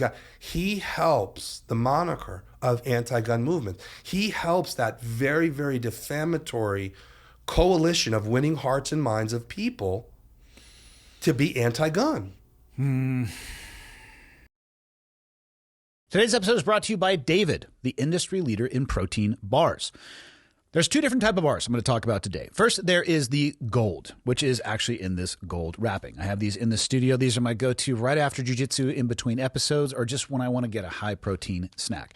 28 grams of protein, 150 calories, 0 grams of sugar. So that equates to a 75% calorie from protein, the highest protein to calorie ratio of any leading bar on the market. Each of these bars has an indulgent, doughy texture, studded with satisfying chunks and airy crisps. I can attest to that. Chocolate chip cookie dough, peanut butter, chocolate chunks, salted peanut butter, fudge brownie, cinnamon roll, blueberry pie, red velvet, and cake batter. I've talked about this before. I often will use these at night if I have to satiate my sweet tooth, because I'd rather get the protein as opposed to just a bolus of sugar. They have a new bar, the Bronze Bar. 20 grams of protein, 150 calories, also 0 grams of sugar. This is a 53% CFP, or calories from protein ratio. Another industry-leading protein to calorie ratio. Each of the Bronze Bars is going to have a smooth marshmallow base with a flavor-filled layering, airy crisps, and chocolate-flavored coating, providing a different taste and texture profile compared to the Hero Gold line. Cookie dough, caramel chocolate crunch, double chocolate crunch, peanut butter chocolate crunch, s'mores chocolate crunch. That's what you're going to be getting yourself with the Bronze Bar. Don't just take my word for it. Try it yourself. David is offering listeners a special deal. Buy 4 cartons and get the 5th free when you go to davidprotein.com/clearedhot. That's davidprotein.com/clearedhot. And if you prefer to shop in person, David is available at leading retailers nationwide, including Target, Walmart, Kroger, Wegmans, and the Vitamin Shop. Just check out their store locator and find a location near you. Back to the show. You know, and then just last year, S59, myself and another gentleman, another big advocate in my state, a lot of people don't like, his name is Mr. Kevin Hoyt. They opened up a forum, it's called S59, to stop people talking at your public meetings or your public hearing. What? Yeah. I'm sorry. Yeah. Okay. So you want to go to your town. Yeah. You've got a qualm, right? They wanted to stop the American citizen from speaking. Who would ever agree to sign off on that? It's a law now. It's already in Act, S59. How is that not a violation of your First Amendment right? That's the thing. That's what I'm really on this crusade. I'm on this campaign. Until they somehow muzzle me, I'm out there trying to communicate with people. Once again, back to the cause versus the character. Michael, look up S59 in Vermont, please. I don't understand how that could even be possible. When they opened up the hearing, the first thing you yell, Banyai! They don't want people to come and advocate. Are they trying to silence people from yelling from the back? Listen, you have to remember all of these organizations and these groups are quasi-judicial. Okay. The heavy emphasis on that. But the quasi, it's like the people that are like, Daniel, look at your misdemeanor that turned into a felony. Okay. These movements are slowly, like for example, people are like, can we have 5 minutes to talk? And then they're like, how about no minutes? All right, we'll give you 2 minutes. Or if you don't politically align with this, or you don't listen, the freedom of speech, there really shouldn't be any conditions on it. Does that make sense or no? Like, listen, I'm not about cursing. That's an absolutist approach, right, for sure. But here's the thing, whether you're for or against cursing, you can't be for the First Amendment and be against it. Right. Listen, I like people when they communicate with me to speak matter of fact. Yeah. I don't specifically appreciate the emotional component of it, but if you need to get your message off to me with curses, okay, but it's protected. Will we agree on that? Yeah. It's now. Do I think it's appropriate to go to a judicial quorum or a forum and start speaking about this? And this is what I'm talking about. All right. What is this? All right. Act number 51, 8.59. An act relating to amendments to Vermont's open meeting law subjects, open meeting law, general provisions, common law, general rights, public information. This act amends various sections of Vermont's open meeting law to provide a field visit and site inspection exception to the hybrid meeting requirement for state public bodies, provide a field visit and site inspection exemption to the recording requirements. What? I don't understand what any of this is already. Michael, go back to what it was before the overview. Yeah. The moral of the story is for the folks that are not like-minded is that how anyone is trying to redact or control constitutional amendments. I mean, I don't know how much clearer. Like people ask me, listen, follow me for a second. Mm-hmm. When I initially got into court, people were like, well, thank God it's not an auto body shop. Thank God it's not a sex toy shop. I'm like, right. I chose firearms because it's constitutionally protected. We shouldn't be in any type of venue negating the firearms. Mm-hmm. Let me simplify. My firearms eligibility. Does that make sense? Yeah. Okay. If you go to my town right now on my property is titled now and indefinitely forbidden for firearms discharging. So I'm going to lose my property. The government's going to take it. They're going to auction it. The next guy's going to come and buy it with a condition. He can't hunt it. He can't plinker. He will never be able to discharge a firearm on my land. Where have you ever heard that before in the continental United States of America? Now, On a church? let's make that a little bit more toxic, right? I go and say, are you going to modify my taxes now? Oh, you're being a not wise ass? No. Why would they modify your taxes? Well, you've taken a portion, you've now controlled a condition, right? So not only firearms did I do on property, I did farming. I had cat. We had over 300 animals there. Yeah. Okay, they took those things away too. But what I'm saying is now is that you're looking at a pie and you're saying this is what you can. So what are you saying I can do? Just live here? And they're saying basically, because they tore everything down. Okay, so why don't I just pay taxes on just living there? What else were they charging you taxes on? Well, the generalized taxation bracket was under the premise I could shoot firearms there. The taxes change based on whether or not you can shoot a gun there? That's what I'm asking for. I don't think you're following me. No. Okay. Is there a different tax bracket for those who can and cannot shoot? No. But what I'm saying there should be, because now you've put a sanction, you've put a restriction on my land that says I can't do X, Y, Z. So at what rate would you want your taxes adjusted? Who knows? It was just a general argument. Yeah. You know what I'm saying? Like, let's just say you came and said, you know what, Daniel, no more riding ATVs on your land, which is things they've done in towns. But I was an avid ATV owner or rider or competitor or whatever. As a slap back in their face, I'd say, okay, listen, then why do I have to pay the same tax? Like, you're putting a condition, you're putting a term and condition on my utilization of my land. Maybe I should pay lesser taxes. Isn't the tax based off the value of the land? It's supposed to be. It's supposed to be. Well, if it is based off the value of the land, it negates your argument. It was an argument that we proposed. Okay. Yeah. All right, S59. Legislative session signed by the governor on June of 2025 amends the state open meeting law to enhance transparency, improve accessibility, and modernize procedures for public bodies. It focuses on improving recording and providing hybrid options for public meetings. So I'm not seeing how this is shutting down anybody's speech. Yeah, you have to go actually to the Vermont state. There, I don't know the exact numbers on there, but it will start with the conditions, the timing, the rhetoric. So this is the summary, and I have another one that is the full bill, but it's very long. Yeah, that's where you have to go and look at. Read the bill, Michael. Do your job, you whacker. But what I'm saying is that, like right now, they have this Act 181 on the table, and it's just more subtitles, let's say, and provisions to say to the Vermonter, to the citizen, to the people, hey, listen, we're going to put another condition on your property ownership. We're going to put another provision on, how you're going to cohabitate, how you're going to manage, how you're going to own your land.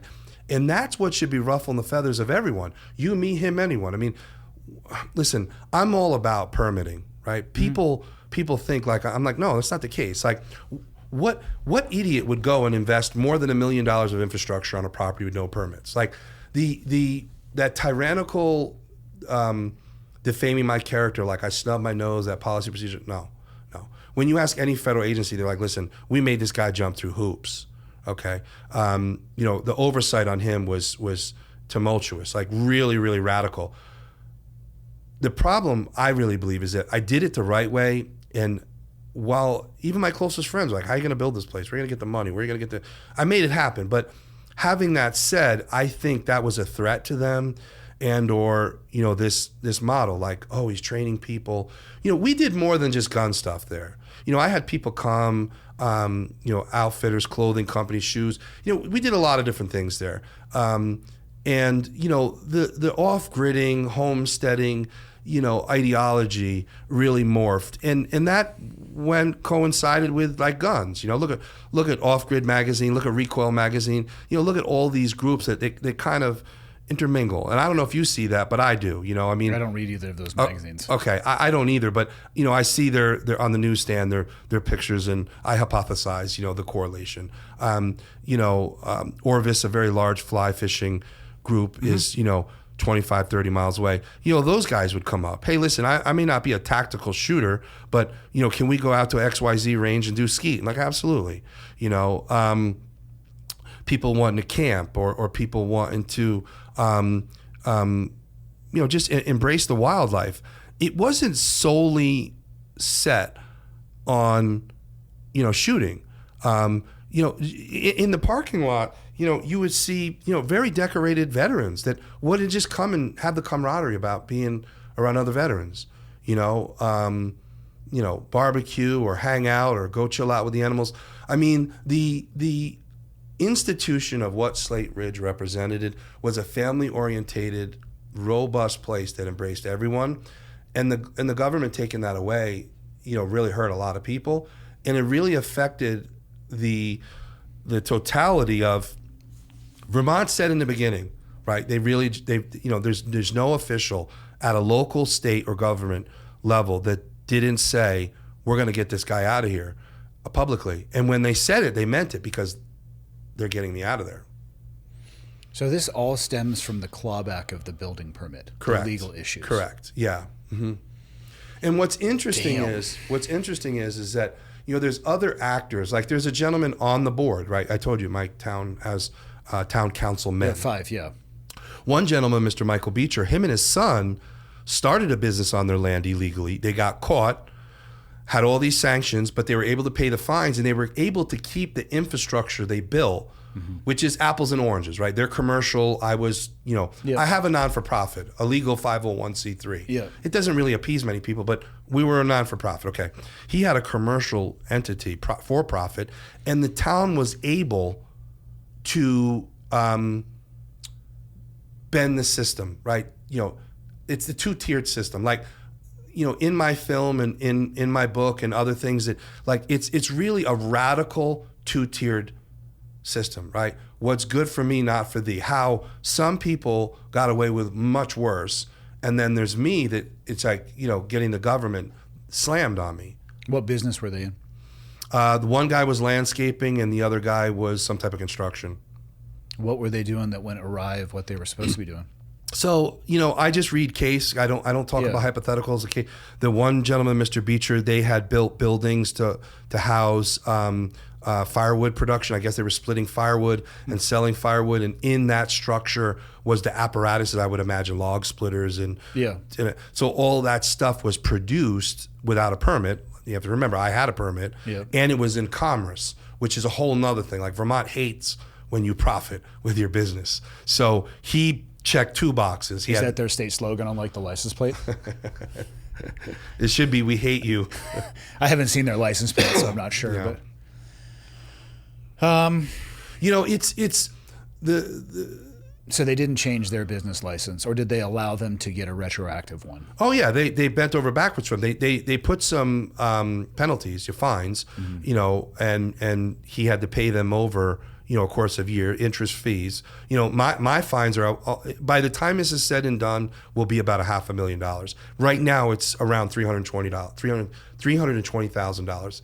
It gains $200 a day plus interest each day. Okay, and is there any way you would have been able to keep your business open? So they changed the building permit. Is there a way that you would have been able to apply for whatever building permit that they would have wanted you to have for that business, to modify your business to stay inside of the legal boundaries of the permit? $1 billion question. They absolutely know. The town, through their prosecutors, through their legal teams, it was 100% no, out. Like, for example, 2 months ago, they went to my federal lawyers and they're like, listen, we'll make a deal with Daniel if he signs a decree that he will leave the state indefinitely. My lawyers push it right back. They're like, are you out of your mind? They actually put that on paper? Yeah. They're like, to forbidden him. And my lawyer is so comical. He's like, listen, you know how many times I've been in a county and the sheriff's like, don't ever let me see you back in my community? And he's like, fuck you. Like, what are you going to do? Like, I'm a free man. I'm a living being. Like, I have rights. Like, but these are the things they offer. There. Do you agree that we have to have a driver's license to drive? Of course. Yeah. Traveler, take it easy.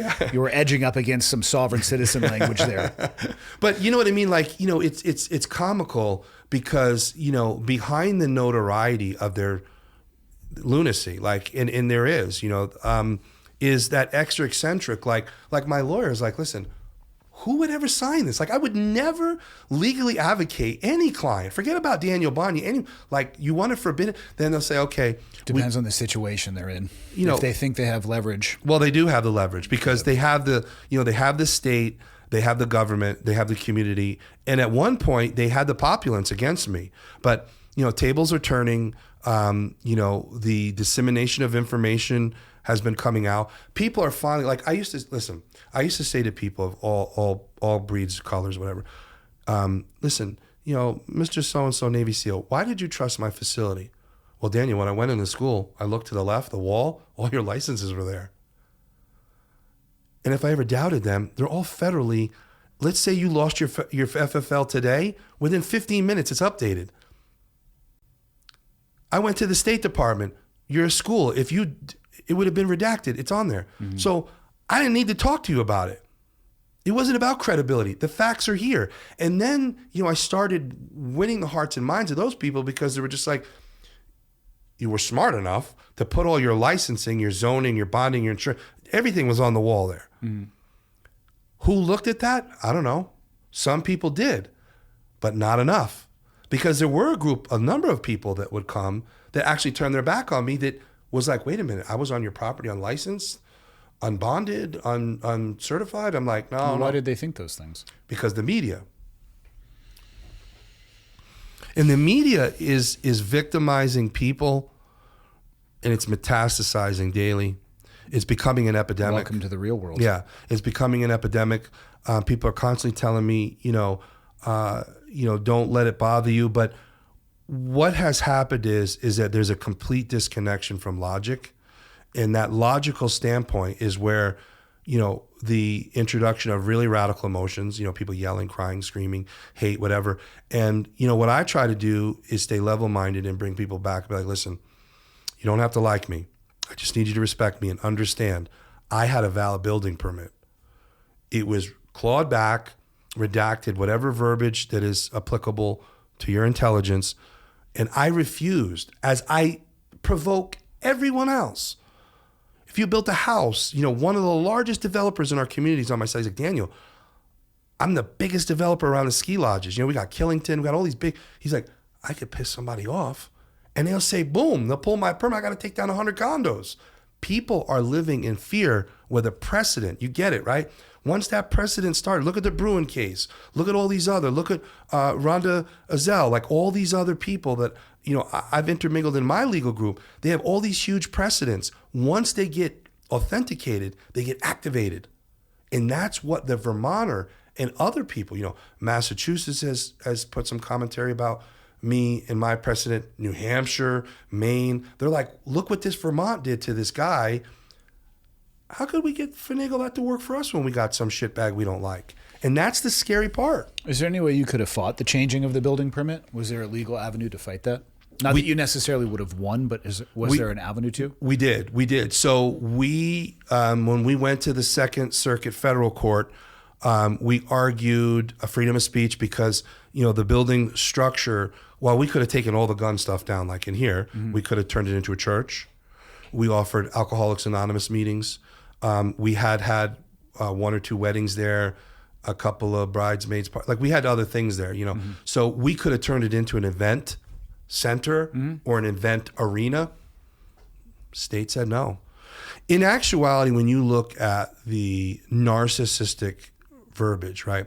The judge wrote in the decree, he said, not only does that building have to be demolished, we need to implement that he cannot repurpose or reutilize any of the building material. Think about that for a minute. It's a bold statement. That's a very, very inflammatory statement coming from a judge. And the hate, like people are like, we can feel that judge exuding his hate for you. Like when they demolished the property when I was incarcerated, there was a lot of people crying and sad.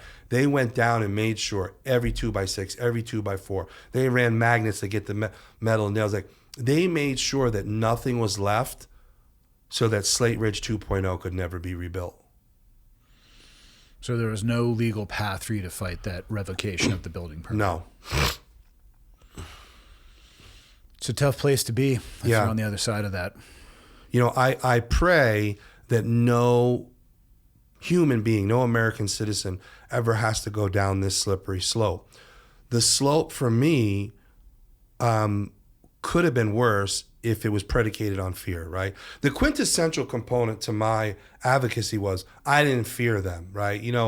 In the past, the townsmen, the townspeople, they did things to authenticate their power, right? Two gay guys tried to move in one time. They burned their house down. Okay. Is this allegedly? Or no, this is fact. This is fact. Documented fact? Yeah. Okay. The one gentleman he's another person that's in this film that we did. He jumped out the second-story window, broke his hip, broke his leg. Like they've got terrible stories. No, not the people whose house was burned down. You have demonstrable proof as to who burned it down and why? Oh wait, right. No, we don't. Under the police report says electrical fire. Okay. Yeah. So the reasoning behind it, I think I understand where you're coming from, but let's be clear, it's a hypothesis. For sure. Okay. I understand where you're coming from. There is no legal definitive. There's no charges. There Correct. Was investigation, but you feel like you understand. Yeah. But let's be clear with what we feel and what we know. Yeah, for sure. The movement of these folks and their monstrous hate, they slip under the radar. They're not dumb. They can be callous, but if let's just go back to the hypothetical. If you have a whole group of people that are against you, do you really think that the system would massage a verdict any other way than electrical fire if everybody wants to get the gay people out of the community? I don't know how it would end up in a setting where there's a verdict associated with that. Let me give you another prime example. The fire chief, his name is David Ricard, Sr. He came to me early in building Slate Ridge because as the fire chief, he was like, listen, I'm getting reports of how much munitions you have on the property. That includes but not limited to gunpowder. I'm like, yeah, sure, of course, chief. He's like, okay. He goes, what is your standard operating procedure, or how would you mitigate fire suppression? And I'm like, well, I would call you. He goes, we're not coming here. Do they this have is that fact. choice? No, they don't have a choice, but they're volunteer. So this is what he said to me on record. He goes, we're not coming here. We don't like you. Nobody likes you. He goes, we're going to get toned out. We're going to be busy. They'll call for mutual aid, whatever. He goes, by that time, you'll be burned out. That's a fact. So you know what I did? I went. I got state protocol on how to build a retention pond. I put my own fire mitigating apparatus in. Mm-hmm. Carved out an acre. There's hundreds of thousands of gallons there. We've set our own stuff up. We came to the threat. Okay, you're not going to help us? We'll be self-sufficient. There's a lot of liability for somebody saying on record that that's the case. There is no recourse, though. There is Maybe at a local level, but I feel like somebody operating in that capacity, that this could elevate quite quickly to either a state or a federal level. At the state level, when I made a complaint about him on record in discovery, they said, listen, Daniel, what he's saying is fact. While it is perceived as a threat, but your property name, address is going to come out. And if the volunteers don't volunteer, what can we do? This isn't a paid fire department. So do you see where the ambiguity is? Well, that's there's a certain causatation to believe that, right? Okay, you're a volunteer. I'm not going to volunteer. Okay, send it to mutual aid. Mutual aid's the next town. Well, I don't like that shitbag either. Okay. Are they a volunteer fire department? They all are. There's no paid fire department there. I don't know the legalities on that one. I mean, can they just... It was justified not to go any Volunteer. further in a formal complaint or any accountability. Interesting. It is. And those are the trials and tribulations we are faced with, where that anomaly is there. Like, Daniel, what are you talking about? They have to go. Really? They're volunteer. Yeah, I don't know what a volunteer fire department is required to do, if anything. I don't, and I think that's where they have the ability to say no, because they don't have. They're not contracted, and they're not paid. Now, did I get the statute from the town or their contractual obligation? No, but the moral of the story is that I'm very glad Mr. Ricard came to me and told me that him and his fire department are not coming to my property, because that allowed me a certain level of, I became eligible to now be self-sufficient. I became eligible to say, listen, now this is my responsibility. We'll go on govplanet.com and we'll get some old military fire apparatus. What is govplanet.com? Oh, stay off there. Michael? Oh, boy. Is this where you can buy really cool things? Yeah, really cool stuff. Auction? Yes. Tell And me cheap. more. And Oh, cheap. What kind of things? You name it. You see any helicopters on there? I have, but they go like that. Okay, well, Michael, you have a new job. Don't do that. This is like pornography. Hold on, Michael. Browse by category, please. Drop down. So, but you see what I'm saying? Like, I went on there, I got some fire apparatus, I got everything we needed, and then we became an organization that became self-sufficient. Go to government surplus. Michael, left. Yes. Aviation. What? You scroll down. Oh, no. This podcast just went in the wrong direction. No, I saw aviation parts. Go back up, Michael. Yeah, I'm going to go up there. Don't deny me. Yeah. Just trying to protect There you. it is. Oh, What? no. Ooh, gauges? Whoa. What are those and how many do I need? I feel like, what are those pallets? I need those. They're $5. What are those? Ooh, they're 1,900 miles away. Michael, how big is your car? Road trip. Okay. Make a note of this website, please, Michael. I'm going to go ahead and take a look. Yes, sir. Hold on here. Ooh, go to Bell Helicopter. Hard left. Make. Yep. Oh, lame. You don't know if it's lame yet. Okay, cool. I know what I'm doing the rest of my life. This is, yeah, you could get in trouble here. I've purchased a majority of my stuff, and see where it says Pennsylvania? Yeah. That's the closest hub for me. Is it pretty, do the pictures pretty close to what you end up getting? Yeah, and they have an ironclad. If you have an issue, they'll refund you, work with you. Yeah. Who gets the money from these sales? So Donald Trump really put this program into play. So where I go to Pennsylvania, it's all Air Force like retirees there. Yeah. They're great people. If you still have a CAC card, Yep.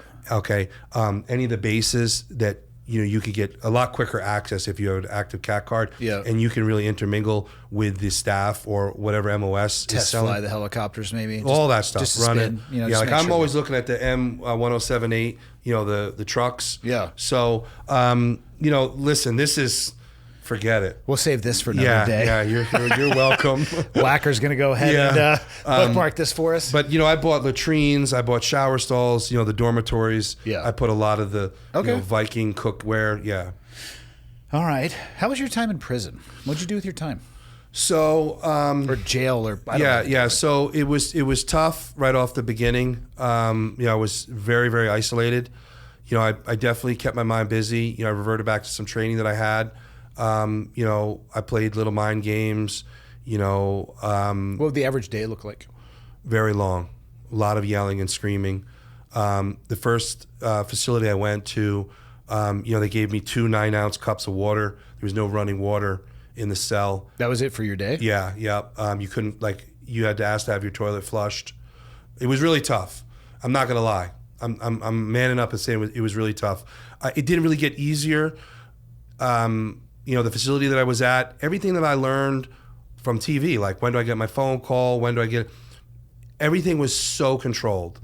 I was like, when can I get my phone call? They're like, well, when we get the opportunity to give you a phone call, we have to vet who you're gonna call. I never heard that on television. I never seen shows like that. But that was the conquer and control they proceeded to manipulate me with. I had to hide how damaged I was, but I also, I had to, preserve enough energy if I had to fight or defend myself.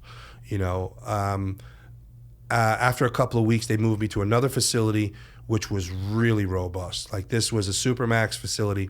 How do they move you? They chain you up and put you in a vehicle? Yeah, U.S. Marshals. They chain you all up. I was shackled to the side. A chain went around my belt. One went down to my legs in the front. One went down legs in my back. They put a lock over everything. And then you're in a van, in the back of a van, and then another police car in the front, all lights and sirens. So they took me to this other facility, which was brand new. They just opened up. Like, literally, I got there the end of March, and they just opened up the beginning of March, and it was all like hard hitters, like all murderers, arson, really bad players in this facility. Did you have a toilet that flushed? Yeah, that facility was much different. Okay. Individual rooms? Yeah, okay. Yeah, individual rooms. I was always by myself. Because I went from confinement to confinement. So, excuse me, when I went to that facility, the warden came up to me right away, and she's like, "Listen, because my lawyers were briefing me. So, the judicial branches, you know the system. Yeah. And what a lot of people don't understand is that a judge really doesn't have the position. He sets the sentencing. And I want your audience to really understand this, because a lot of people are constantly Monday night quarterbacking this. A judge anywhere in the continental United States says the sentence. He doesn't set the terms and conditions of the sentence. That's the prison. That's the Department of Corrections. The Department of Corrections in every human being's instance is evaluated, right? You're unbeknown to you, somehow they're watching you on cameras, but you're in an assessment. The assessment is dictated by, do you have tattoos? Do you have scars? Like, I got a couple gunshot wounds. I've got some scars and stuff. Do you have tattoos? How'd you get shot? Working. Where? Overseas. Who shot you? Not nice people. People that they shouldn't have been shooting at me. Okay. So. In like personal protection work? Yeah. PSD work. Yeah. Okay. Yeah. So you don't have any gang affiliations. You don't have any radical ideologies. You're competent. You're willing to comply. You're willing to say your political affiliation. You're willing, my religious. It's a long form.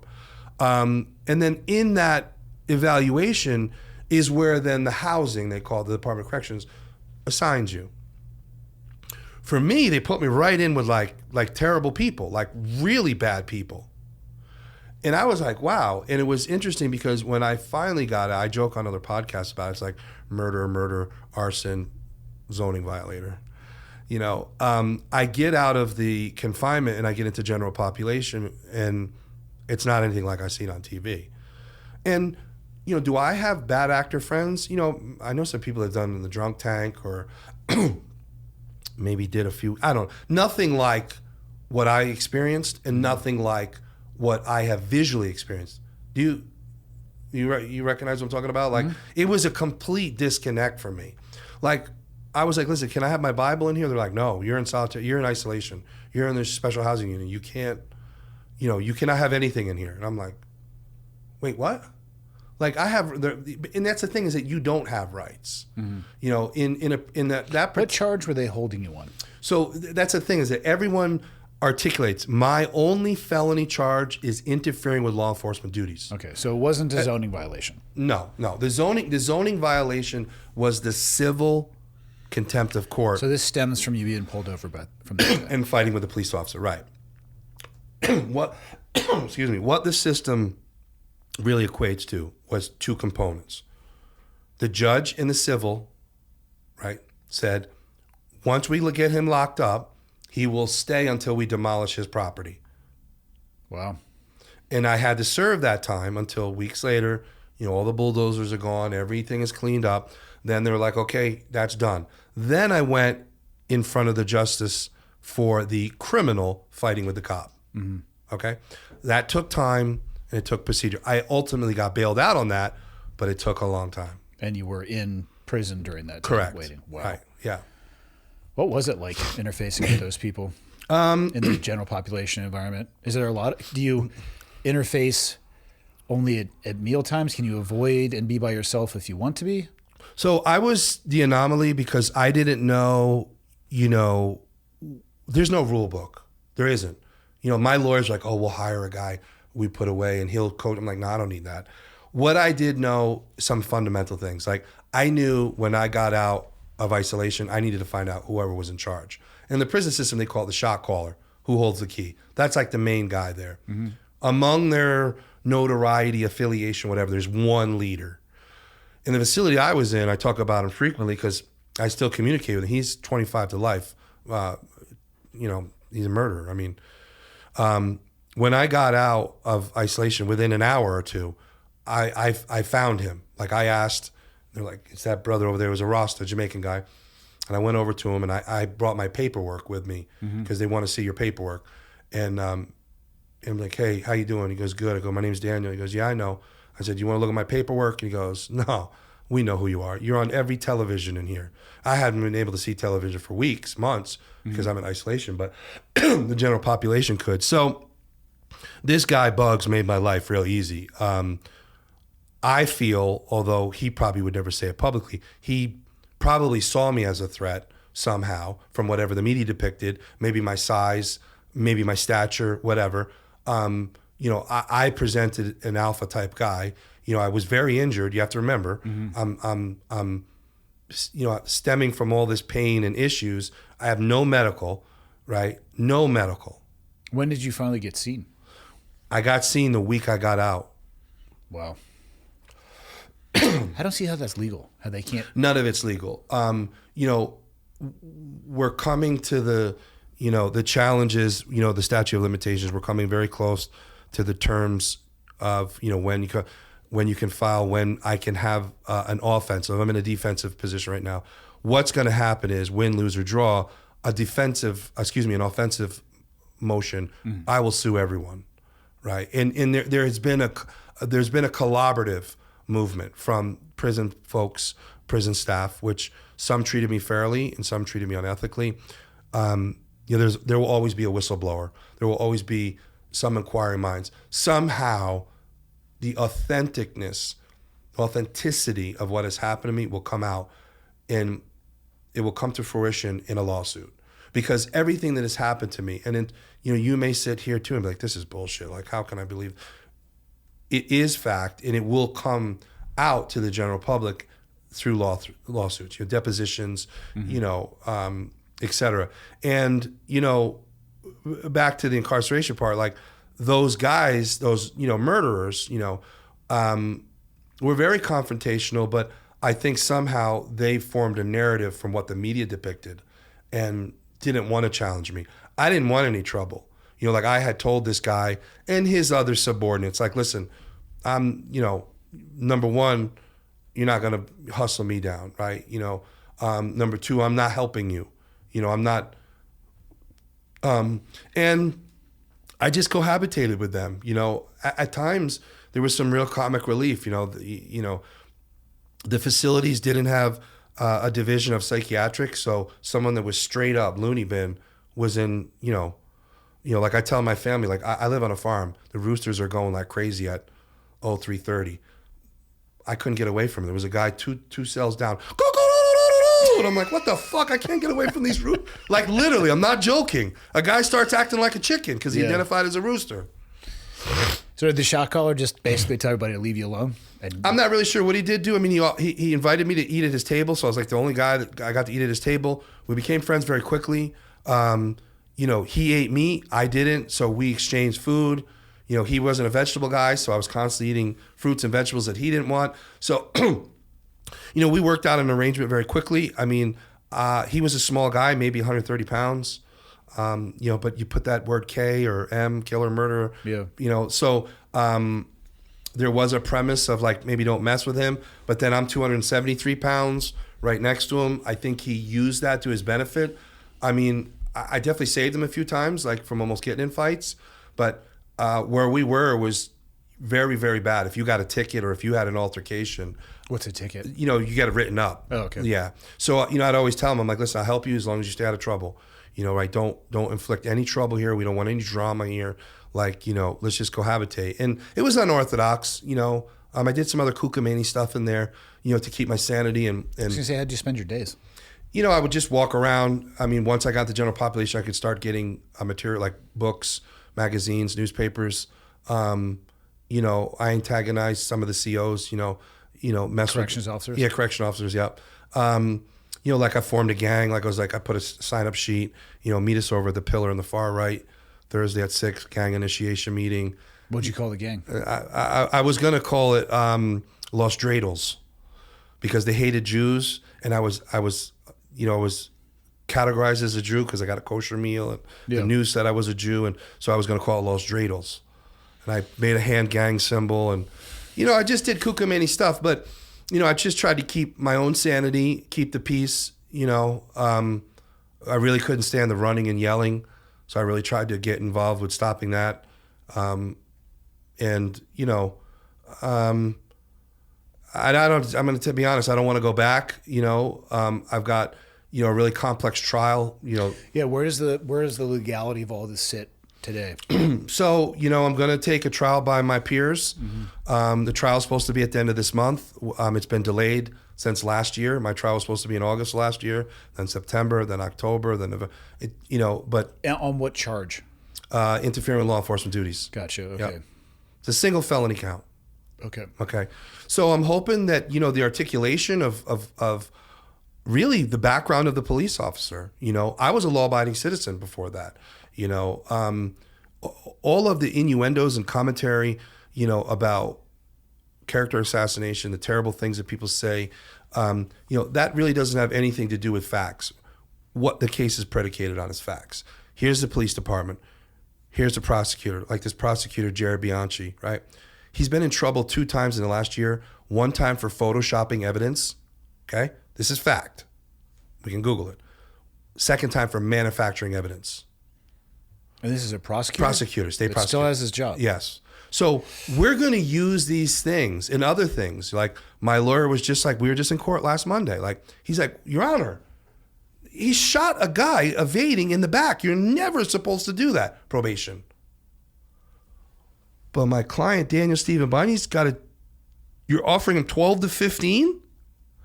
Here's the other bad part, which I don't often talk about, but Vermont doesn't have long-term incarceration. Mm-hmm. You get sent elsewhere? Yeah, Mississippi. It changes. They have contractual obligations, but right now the current contract is with Mississippi. So if I have to do a stint of jail 1 year and 1 day over, I'm going to Mississippi. Damn. I have, my friends, family, it would be very difficult. But we're slowly bringing the disconnection of reality back, right? And we piecemeal it. We slowly disseminate information. We slowly show people. Let me just give you another example. Same thing last Monday in court. This gentleman, Mr. Crossman, was another guy on the board, always voting against me. So last year, his son brutally killed him, his own father, his sibling, and his stepmother. Okay, these are the things that happen in my community. After orally, anally, and vaginally assaulting the mother, and then he got a chainsaw out. We'll leave it at that. That didn't even make it in the news. On the same day I was in court, I was in the front page of for a zoning violator. And people are like, wait a minute, you got a guy that did this horrible stuff. In the news, they placate it. That's how, everyone's always like, Daniel, you're using the wrong words, prejudice, bias, conflict of interest, whatever. I'm like, but that story is way bigger than a zoning violator. You know what I mean? And here it is. So this guy didn't even make it into the news. but my story does. Yeah, I don't know what to make of that. I wish there weren't stories out there like these. Right. And that's the troubling aspect of that favoritism, nepotism, and corruption. It's kind of a trademark, that saying, and I've kind of been running with that. And, you know, like listen, that guy's, the father was not a good guy. You know, anti-gun, whatever. But he didn't deserve to die, whatever. But what I'm saying is that this anomaly of how eccentric these people are in my community and the radical stuff they do. Let me give you another quick example.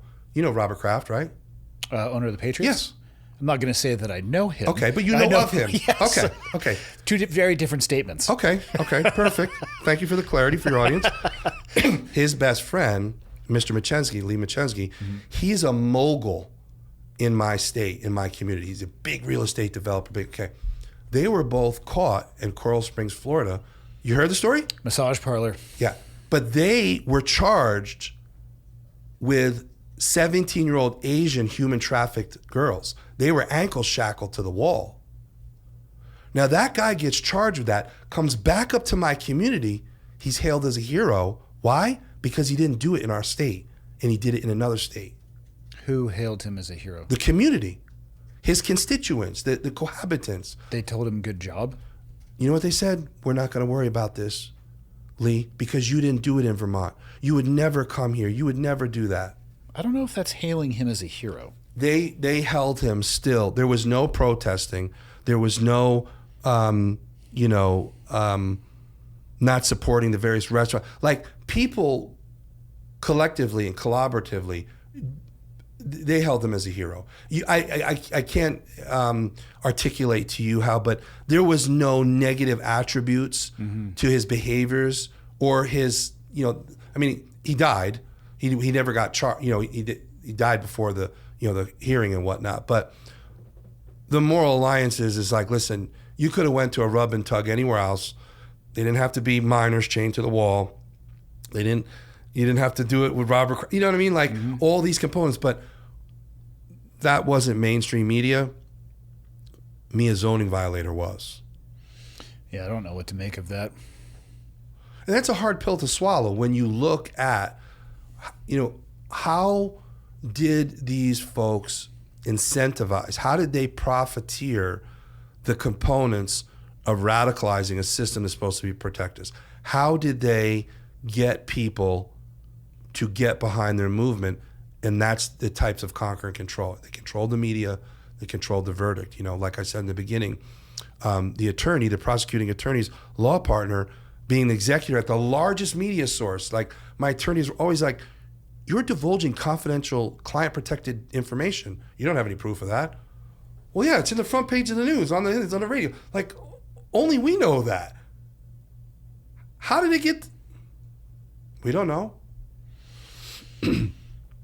Yeah, I think the bigger or a big issue is that the systems have to be corrected. The initiation of what seems to have started all of the problems for you, this retroactive clawback, essentially, if the system is able to be manipulated in that way, we need to correct the system. Right. I don't know how we do that. I'm not a constitutional scholar or a legal expert by any stretch, but that to me is where the linchpin in this is. Well, because people are always going to have beliefs, and there will always be extreme beliefs on both edges. So you have to do, to the best of your ability, create a system where those extreme beliefs can't manipulate the system that's supposed to serve everybody well. Correct. And would it be safe to say, and I don't mean to put you on the spot here, but I think I know the answer. I try not to ask questions I don't know the answer to. But would you believe that system should be in place no matter who you are? Of course. The system's supposed to, it should serve. Okay. I mean, it should stand up to and this is probably impossible to do so, but the blind standard. It should look at the facts and base the result off of that, not the other little small lever movers that are there. So it should serve the truth, or the system should serve in the way that it is designed to, regardless of the amount of pressure on each side that people should be putting on it or put on it. Yeah. Correct. So what is inflammatory is that folks, legislators, politicians, political adversaries, and its constituencies came up and said, Daniel, if you chose motocross if you chose archery, if you chose paintball. And there's a plethora of other examples of what I should have chose. They mean from a business model? From any model. Yeah. The utilization of my property model. Flying kite school. Because I chose firearms is what intoxicated the situation. It's a divisive topic, well, regardless of beliefs. I mean, it's one of the biggest issues, too, is that some of the most vocal Second Amendment advocates are, in my opinion, and I only speak for myself, the largest threats to the Second Amendment community. You know, I didn't want to believe that for the longest time, but, you know, I'm not going to massage the fact that, you know, after I got, you know, higher federal firearms licenses, you know, there was that, you know, push and that talk like, Daniel, be careful, right? You're drawing attention to yourself. Daniel, be careful. You're involving Uncle Sam. Daniel, be careful. But I always knew, or let me rephrase this, I assessed that I would have an anti-gun pushback. I never in a million years believed that there would be other facets of it that controlled the narrative. If we just stuck to, hey, here's this guy, they throw in a New Yorker and my you know, my education and this, that, and third. If they would have just said, hey, here's this guy that tried to open up a gun place, boom, I would have had not a level playing ground, but I wouldn't have been such in the negative. Does that make sense? You know, like one headline, Daniel Banyai living, so close to New York City. Like, you know, it's comical, but the trigger words, like, do you know Ben Shapiro? I know who he is. Okay, I was his bodyguard for several years. Okay. He taught me. Is he tiny? Yeah. He taught me very, very specifically about the social engineering of words. Like when this started, I had just finished working for him. And, you know, his mindset was of exactly what I endured and became receptive to: the prejudice, the culture shock, the radicalization, you know, et cetera, et cetera. I just encountered that in a different facet. Not because I was a person of color or because I was a homosexual or because, you know, I was a Buddhist. You know, it was because I was a gun guy and then other elements that characterized me as bad. You know, Vermont has a term, flatlander. I didn't know what that term meant, but it's a very derogatory term to people like me. What does it mean? To this day, I still don't know, but I think the flatlander is anyone from New York, New Jersey, Connecticut, or Massachusetts. Maybe we can look it up and we can learn this. But is the land historically flat there? Well, it's like, you know, I had some buddies, agency guys that came and, you know, they lived their whole life in Colorado, and they're like, flatlander, you don't know. Outsider, tourist, or people from lower altitude. What's the altitude in Vermont? It's not that high.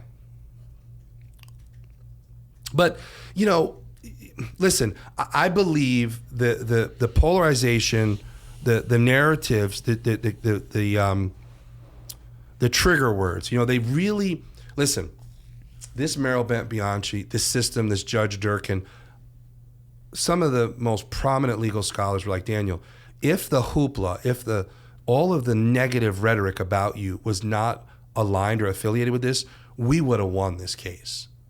It's a hypothesis. Right. But in case law, you know, so the National Rifle Association, NRA, okay, their civil defense fund was, you know, funding a large portion. You know, I don't even expect you to even believe what this costs legally, but I can only fathom. Right, enormous amounts of money. Or high six figures, if not seven. They had supported another place in my state one time many years ago. Was just another guy like me, a farmer, started as a farmer. He wanted some competition shooters to come, and they attacked him so bad that at that point they won. But his case was different than mine because he was commercial based. Like he was trying to do like a Top Gun, you know, sponsors, you know, heavy monetization, heavy financial profit. He's running it as a business, right? Business model. They won, but at that point, the Civil Defense Fund and the NRA was like, forget about Vermont. You know, retracted any involvement, you know, got totally isolated from the state, even with their NRA affiliations, you know, the dinners. Because I used to do all that stuff. I thought the NRA was supposed to be for all gun owners. And that's what the model alludes to. You know, whether I'm on a radio station, TV station, whatever, people like Daniel, what does Vermont's model pitch? They say, listen, we're pro-gun and we're pro-LGBTQ+. No. They say that so that if you're in Sacramento, California, and you're in a gay couple, you'll say, well, Vermont's an option, but we'll just not choose it. You know, you're somewhere else in the country, you're like, oh, I want to go to an open carry constitution, say, Vermont, but then they don't choose it. Luckily, they don't choose it, because if they got there like me, thinking that was true, you could be faced with similar retractions of your rights. Similar. Do they not allow constitutional carry? They do, but you know, you're you know, people call the police. People, you know, I feel threatened. I feel harassed. You know, it's confrontational. You know, God forbid someone butts up a touch. I was battered. Listen, it's a whole textbook, brother. These folks, it's beyond premeditation. It's a mastery. So, what do you hope people get out of this conversation? I hope and I believe the movement is coming, that people are saying, okay, I don't carry likes guns. I don't carry affiliates with black people and gay people and this and that. What happened to him is a serious situation. We don't like Daniel, but this could happen to us. This now has come into a historical precedent. This is a component within the Supreme Court that can be used as a tool, anything like a reference. We go to the dictionary. So the Supreme Court upheld the clawback. Yes, that's correct. And so that's my issue. If they used a mechanism that is in place for a purpose like this, let's assume that the many hypothesize.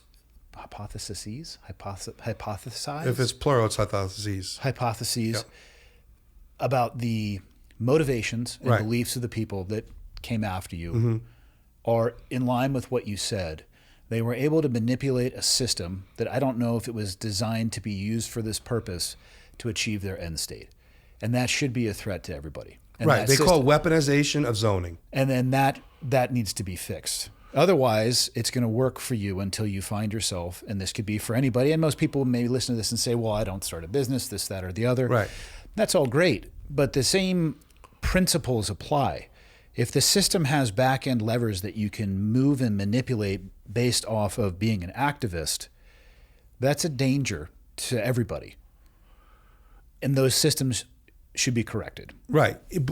So what you're saying is absolutely true, and it's powerful, but they go the next step. They say, listen, we have to adopt new principles, and we need to prevent anyone even trying. So we set a precedent. For example, come and try to open up a yoga school. I didn't even know there was welding schools, karate school. Where do you think people learn welding, sir? Right, but you see what I'm saying? Like, I didn't know the official authentication. Like, I could say Bubba Duck's gun range. Like, no one ever knows, but you know, it made sense to me to say karate school, yoga school. I'm just being honest and transparent of when You're talking about in Vermont? Vermont. What would happen if you tried to open a yoga school? Can't do it now. What do you mean you can't do it? And they took away school as a condition of approval. If you want to have a school now what you have to do, when it was approved before Daniel Banyai, all the way back, it was approved. Now you have to go through a whole nother calamity. Developmental review board. You have to ask a quasi-judicial system what they think. And as the statute from the state level, you have to have a matriculated, nationally accredited rubric. To be a yoga studio. What if you call yourself a yoga studio? That's fine. That's fine. Studio, any word. You just can't go and say you're a school anymore. What I'm really trying to say is, like, you're perseverating on the wording. What I'm asking you to do is look at their actions. They saw what I was entitled to. I didn't open the book up. Yeah. I mean, gun range was on there, believe it or not. And a lot of people didn't realize that. But I wasn't just a gun range, and you could choose one or another. No, school was more fitting. Right. So I choose school. What their actions are, we need to take that away. No more school. No more training. That's the back end lever of the system that an activist could use. That's actually a threat to everybody. Right. To include the activists when people on the other side of whatever belief system gets in place. Right. Yes, you can open an independent school in Vermont, but a legislative moratorium authorizing new independent schools has been in place since 2022, creating significant hurdles. Yeah. Obtaining state approval essential for receiving public tuition funds is heavily restricted under Act 73 of 2025. Right. So karate school. You really think a karate at a dojo is going to write up a curriculum and a route? Like, I would hope so. Otherwise, what are they just doing? Teaching by feelings? No, but what I'm saying is that the moral of the story is that cognitively, I agree. Cognitively, I'm receptive to a policy and procedure. What is offensive is that y'all said for 200 years, we could come and zone this property as a school, zone it as a church, zone it as a... Yeah. Someone did it, you didn't like it, so they take it away. Yeah, you have to remove that mechanism. Right. Yeah, so it can't be manipulated. Right. Yeah. And that's what's powerful. And then coming down to the components where now they want to restrict, control, conquer, your opposition. You know what I mean? How can I present a rebuttal? I want to be arbitrary. How do you do that? Like, what it looks like on the outside is this can't be true. But on the inside, there is a certain level of individuals that need to somehow get behind the movement and say, enough is enough, right? Like you're saying, these mechanisms. How do we, we could appeal them. No one's going to appeal them. Right when I started building the range, they did the magazine ban. MagTech, all these, Travis Haley, all these guys were up at the Capitol giving away hundreds and thousands of, that's great, but you didn't send any activism. You didn't send, I'm not pinpointing any one person or trying to appoint accountability. I want that for the record. I'm just saying, like, no one went to mitigate the loss of a Second Amendment person saying, okay, no more high capacity magazines. And what was also inflammatory is that the organizations that are in Vermont, and it's like there's Gun Owners of Vermont and there's the Vermont Sportsmen's Association. They're another group of people that are very biased towards gun rights. Let me give you a perfect example. Mr. Chris Davis, he's the chair of the Vermont Coalition for Firearms Owners in Vermont, right? It's a sportsman's club or whatever. Mm-hmm. I think there's 17,000 strong. He calls me up one day and he goes, on a request from your lawyer, I wanted to collaborate with you. I said, okay, Mr. Davis, I don't know. I think he's maybe 70. I'm 55. So he says to me, I want to talk to you about gun rights and why we haven't been a gun rights advocate for you. I said, please, Mr. Davis, it's been 3-4 years. We've been calling upon you. He goes, I'm going to ask you a series of questions, Mr. Bryan. I go, no, it's just Daniel. Chris? Daniel. Yeah. You let people shoot and move there? I said, excuse me? He goes, you let people shoot their firearms and move. Now, I wanted to give an immediate answer. Like, it's just to be reciprocatory. Like, yes, but I'm like, can you? He goes, you have benches. I go, no, sir. He goes, so people can stand and move towards their target or back. I go, yes. He goes, yeah, no, we don't stand for that. So I said, sir, I go, that's protected under the Constitution, the right to bear arms. He goes, no. He goes, Daniel, this is where you're wrong. He goes, the Vermonter? Listen, I have this recorded. It's in a discovery. So someone wants to call me out and I'll send it to him. He says, Daniel, the Vermonter gets their gun out.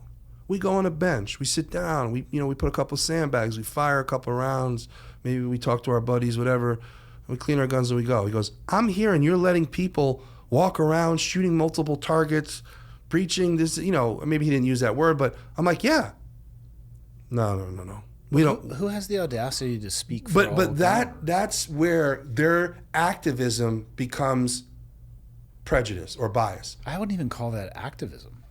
I don't know what I would call that other than being intellectually lazy. Well, I had said to him in the install, I said, sir, what are you doing for people then? Like, what is your representation for gun rights owners? It should be unequivocally the right to bear arms. There should be... I should have someone be able to come black, that's gay, that's a Jew, that's in a wheelchair. You got a problem with that? Like, I don't understand the provisions or the terms and conditions that you are putting on your advocacy to help Second Amendment people. You understand what I'm saying? Like, he's saying our 17,000 strong in the state of Vermont are not going to support you, Daniel Banyai, or Slate Ridge, because you are letting people shoot and move. And I'm like, and I let them communicate. Yeah. It's a good idea, especially if there's more than one. So like I was like, listen, I don't understand. That's so odd to me. I don't understand that either. it's no different than Eric Davis. They're not related, but he's the chair of gun owners of Vermont. We've had some conversations, and what do they stand for? Do they allow? Well, first off, no pun intended. Do they allow people to stand and shoot? We never got to that. But what he doesn't stand for is any commentary negative about a gun right owner. Any commentary negative about a gun right? So I threw back to him. I said, now he wanted to be Mr. Davis. I said, Mr. Davis, so if someone has a DWI and they crash in a Toyota opposed to a BMW, who are you going to support more? And his attitude was kind of like, well, depends on the safety feature. I go, no. There's a problem there. The DWI is bad, period. Mm-hmm. We don't go into a selective, it's not diversity here. Like we don't go, like, do you see what the mindset is? Yeah, the issue there is predicated on the decision making. Right. Not the vehicle that was in use. But his attitude is the favoritism and what I was trying to get is there was a specific case in our state of a guy that got caught with a high capacity magazine. Okay. He was the first person, the Attorney General went after him hard. Huge case. I mean, he made national news. We had all these manufacturers. I had every one of my vendors in my FFL willing, and I'm like, listen, like I'm not going and giving anything away. Like, I didn't, I'll stand by. I actually told my lawyers, appoint a budget and we'll get behind it. They didn't want to support him because he was a white nationalist. No, I didn't like that either. Mm-hmm. But I said, Mr. Davis, if we don't support him, we're hurting our rights. He goes, I don't see it that way. Okay, listen, do you like an arsonist? He goes, no, I don't like an arsonist. Okay, if the arsonist you don't like tomorrow has the remedy for cancer, whatever, would you take it from him? He goes, no, because he's an arsonist. I go, that's ridiculous. Yeah. I go, that's just ridiculous. I cannot work with you. That's the forest for the trees. Right. I cannot work with you on that. Yeah. But that division is what is separating the gun advocacy. That's what is retarding the intellectualness, right? We got smart, you got people that hear, you got people that listen, you got people smart that are intellectual. You can decipher all those different anomalies. The matrix in that is saying, listen, I'm a pro-gun guy, 100%. I'm not going to look at the character, right, of the gun. Like you said, what happens if a guy drinks? And I'm about how do we preserve our rights, right? And then how do we not discriminatively or non-biasly, support like that guy. Oh, I'll go with the BMW because it has more features. It's like, I don't know. You can look at me as I'm crazy and please present that. But I don't see how that is normal, right? If you're like, I'm a Christian. Mm-hmm. If you put a gun to my head and say, Daniel, tell me you're a Catholic or I'm gonna blow your brains out, I'm not gonna do that. I'm a Christian, period. I'm a Second Amendment advocate. I'm a Second Amendment proponent. I don't put any provisions on it. And that there are people that do. Provisions on what? On the control of what our gun rights are. You think there should be no restrictions at all? No. Nope. Because I'm going to tell you this. I've never been enamored by fully automatic. No, I think I would prefer to have somebody shoot at me with a fully automatic rifle. Right. I've never been enamored by a lot of the destructive devices or munitions that are out there that are 100% prohibited from the lay person. I've had access to them personally and professionally. Okay. You think people should be able to carry everywhere? I do. I do. Commercial airliners. No.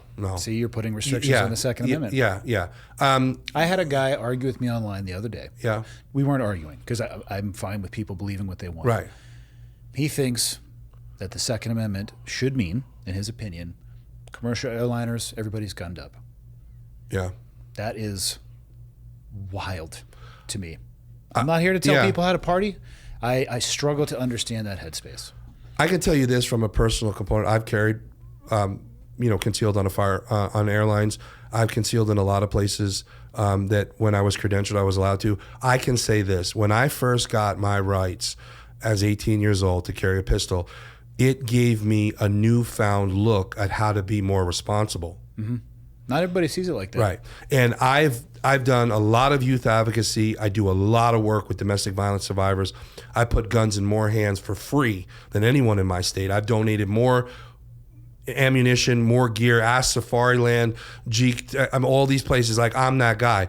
But I have been always about responsible gun ownership. But I have never said a provision or a technicality or a ultimatum on the gun rights ownership. Meaning, you want to put a gun in your waistband, I feel you should do that after you pass a 4473. The other extracurricular, Let's be honest, the 4473 is a dog shit form that stops nothing. Right.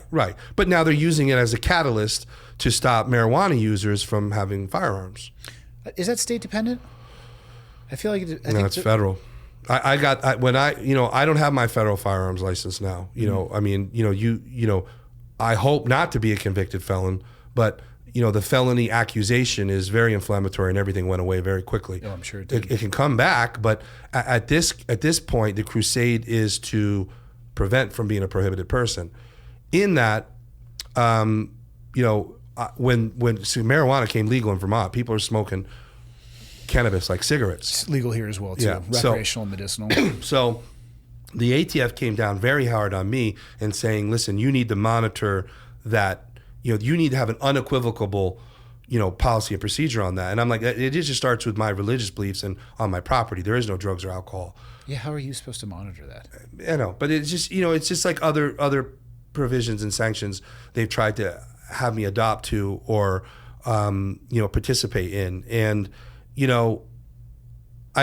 listen, it's a love-hate relationship. You know what I mean? It's no different than, out-of-state law enforcement agencies that would, fly into Slate Ridge, they would send their guns in. From a technical legal standpoint, the guns should go in the acquisition book and then get signed out. But I was able to find a clause with the chief LEO, chief law enforcement letter, that the guns could come in with a signing of a temporary guardianship under my name with the chief law enforcement letter. Now, there were times where, federal agencies were like, no. And I'm like, listen, if a chief comes in or whoever, it could be the highest rank, deputy sheriff, captain, lieutenant, I think the law at that time was a sergeant or above. They might have redacted that and made it something different, so don't quote me. But I'm like, who's going to send 20 officers in and then I got to go through 20 4473 forms? Like, come on, that's ludicrous. And I'm like, you're trying to prohibit what I'm advocating for: development, growth, training, reality-based training. So listen, when you test the waters and you push, there's going to be pushback. And I faced the ultimate, hearing while I was incarcerated, from loved ones that the property was completely bulldozed, there's nothing left. I lost my animals. I lost, barns, horses, cows, sheep, donkey.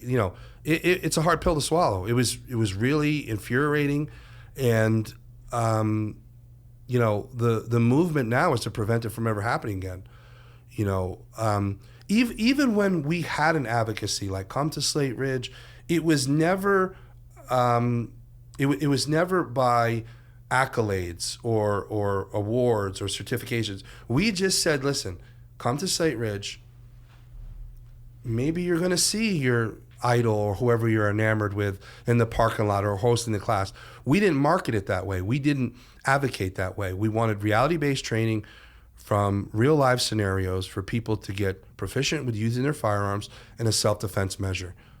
It was contrary to the stereotypical, sportsmanship, hunting, and I hope that people learn from this and someone does either get in close proximity or in Vermont and tries to open something else up, you know what I mean? Because without this, that's why, Vermont has a very high crime rate. We're the highest in fentanyl. We're the highest with all these other, really ridiculous burglary, armed robberies, assaults, sexual assaults. I mean, just, it's traumatizing, and really what it was is the town weaponizing the zoning, manipulating a system that should have protected us, you, me, everyone else. And it looks like it can happen again. And that's kind of the movement that these crusaders, these actors, like this Meryl Bianchi, she's going to other towns, changing the verbiage a little bit, changing the narrative a little bit, but, disseminates it into the media. And then, they're trying to shut down this farmer, trying to stop all ATV recreational, it's just, what's next? Like, soon you have to eat with a spork, not a fork. Like, I know I romanticize it, and it sounds like I'm exaggerating, but if they do one little thing, what else are they capable of? I mean, that could be considered catastrophizing the situation, but also the breadcrumbs could be followed as well. Right. Assuming you prevail and you're not a prohibited person after your trial, what are you going to do with the rest of your life? Well, I'd like to get back to being physically and mentally healthy. I have some clients that I've protected over my career. They never turned their back on me. I could go, abroad and start working for various different organizations that people that I have a reputation with that I didn't let down. And I'd like to, get back behind a gun and start working in, either dignitary protection or some type of protection. I don't know the fruits and loins of doing it in the United States. I've protected a lot of people here in the States, but even if I correct the reputation, there still is a level of tarnishment. Yeah. I do have some prominent clients that would bring me back, but I would fear the encounter if I did come face to face with law enforcement, how that would look. I used to walk as an alpha with my head up high from a sheepdog mentality. Even though it get expunged or whatever, a quick Google search or whatever, and that level of toxicity could become competitiveness, and I'm just not interested in that. You know what I mean? What are you going to do when it becomes time to hang up your gun for a living? I'd like to be a teacher, I have 2 masters and a doctoral degree, so. Haven't you already had enough fun with the school? Do we really? I've seen some of the most argumentative and deceitful people turn a different side.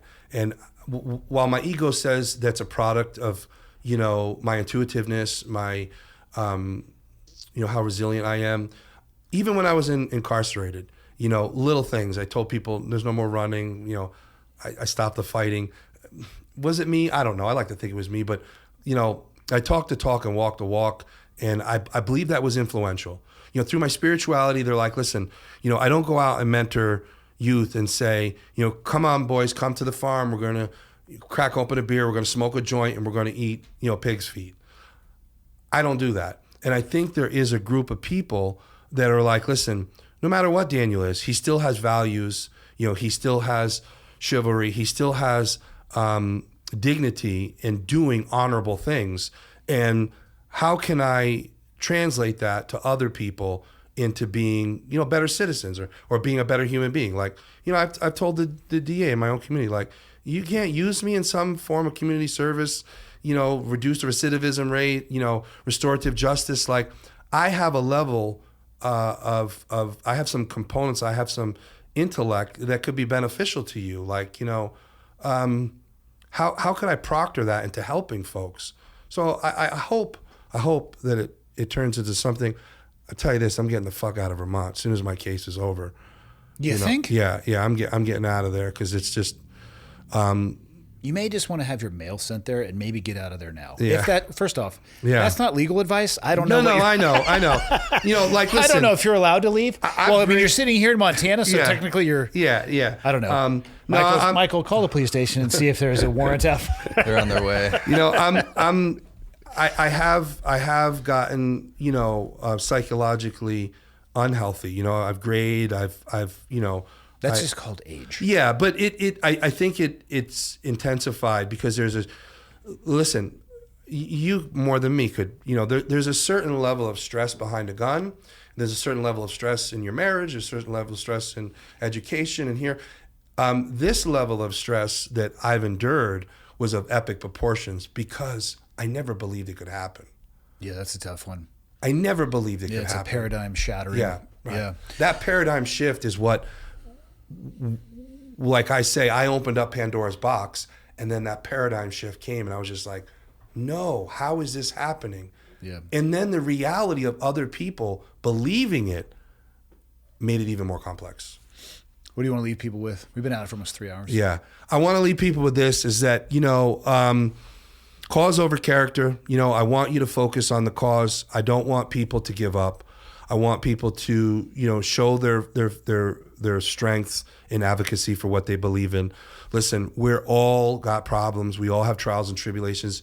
we're all tackling many different things and complexities in this world. But the permitting system, the authenticity in the permitting process is set to protect us.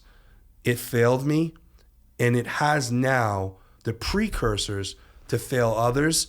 And I want to make sure people say, listen, okay, I don't care about this guy. I don't care about the mistakes he has. I don't care about, but this precedent could affect us. And I want to make sure that American people, Vermonters, but the tri-state area now, they're muttering rhetoric about how they could utilize this precedent. Precedents move around the country very swiftly. I want to make sure that people understand that you have to stand up. If you're strong enough to do what I did, do it. But, some legal banter, some legal academia, something needs to be implemented, then it's just giving up. You can't give up. Did you check luggage or carry on? Carry on. Okay, I'm still going to give you this anyway. Okay. I can mail this to you. By that, I mean Michael will do it. Okay. You're a fan of tactical things. Yes. Open that bad boy up. Have you heard of Montana Knife Company? No. I'll give you one guess where they're made. In Montana. Correct. I've had somebody who couldn't answer that question before, and I was concerned about actually giving them the knife. Okay. They're just down the road in Missoula, but awesome company. All the knives on the wall are Montana Knife Company blades. Wow. I went with a thinner model in case you go back to prison. Yeah. Easier to put in the wallet, if you know what I'm saying. So thank you, brother. Thank you. Can he mail it to me? I mean, I'll mail it. His name is Whacker from here on out. Can he do it? Yes. It's okay. I'll just go and mail it myself. I'm capable of mailing it. That's all good. Yeah. Thank you very much. No, we'll write down on a notebook or a little notepad and we'll get that to you easy enough. Yeah, all right, beautiful. Awesome. Thanks, man. Yeah, thank you. Okay, got the red smoke. Gun runs north and south, west of the smoke, west of the smoke. Okay, copy. West of the smoke. I'm looking at danger close now. Come on with it, baby. Give it to me. I need it.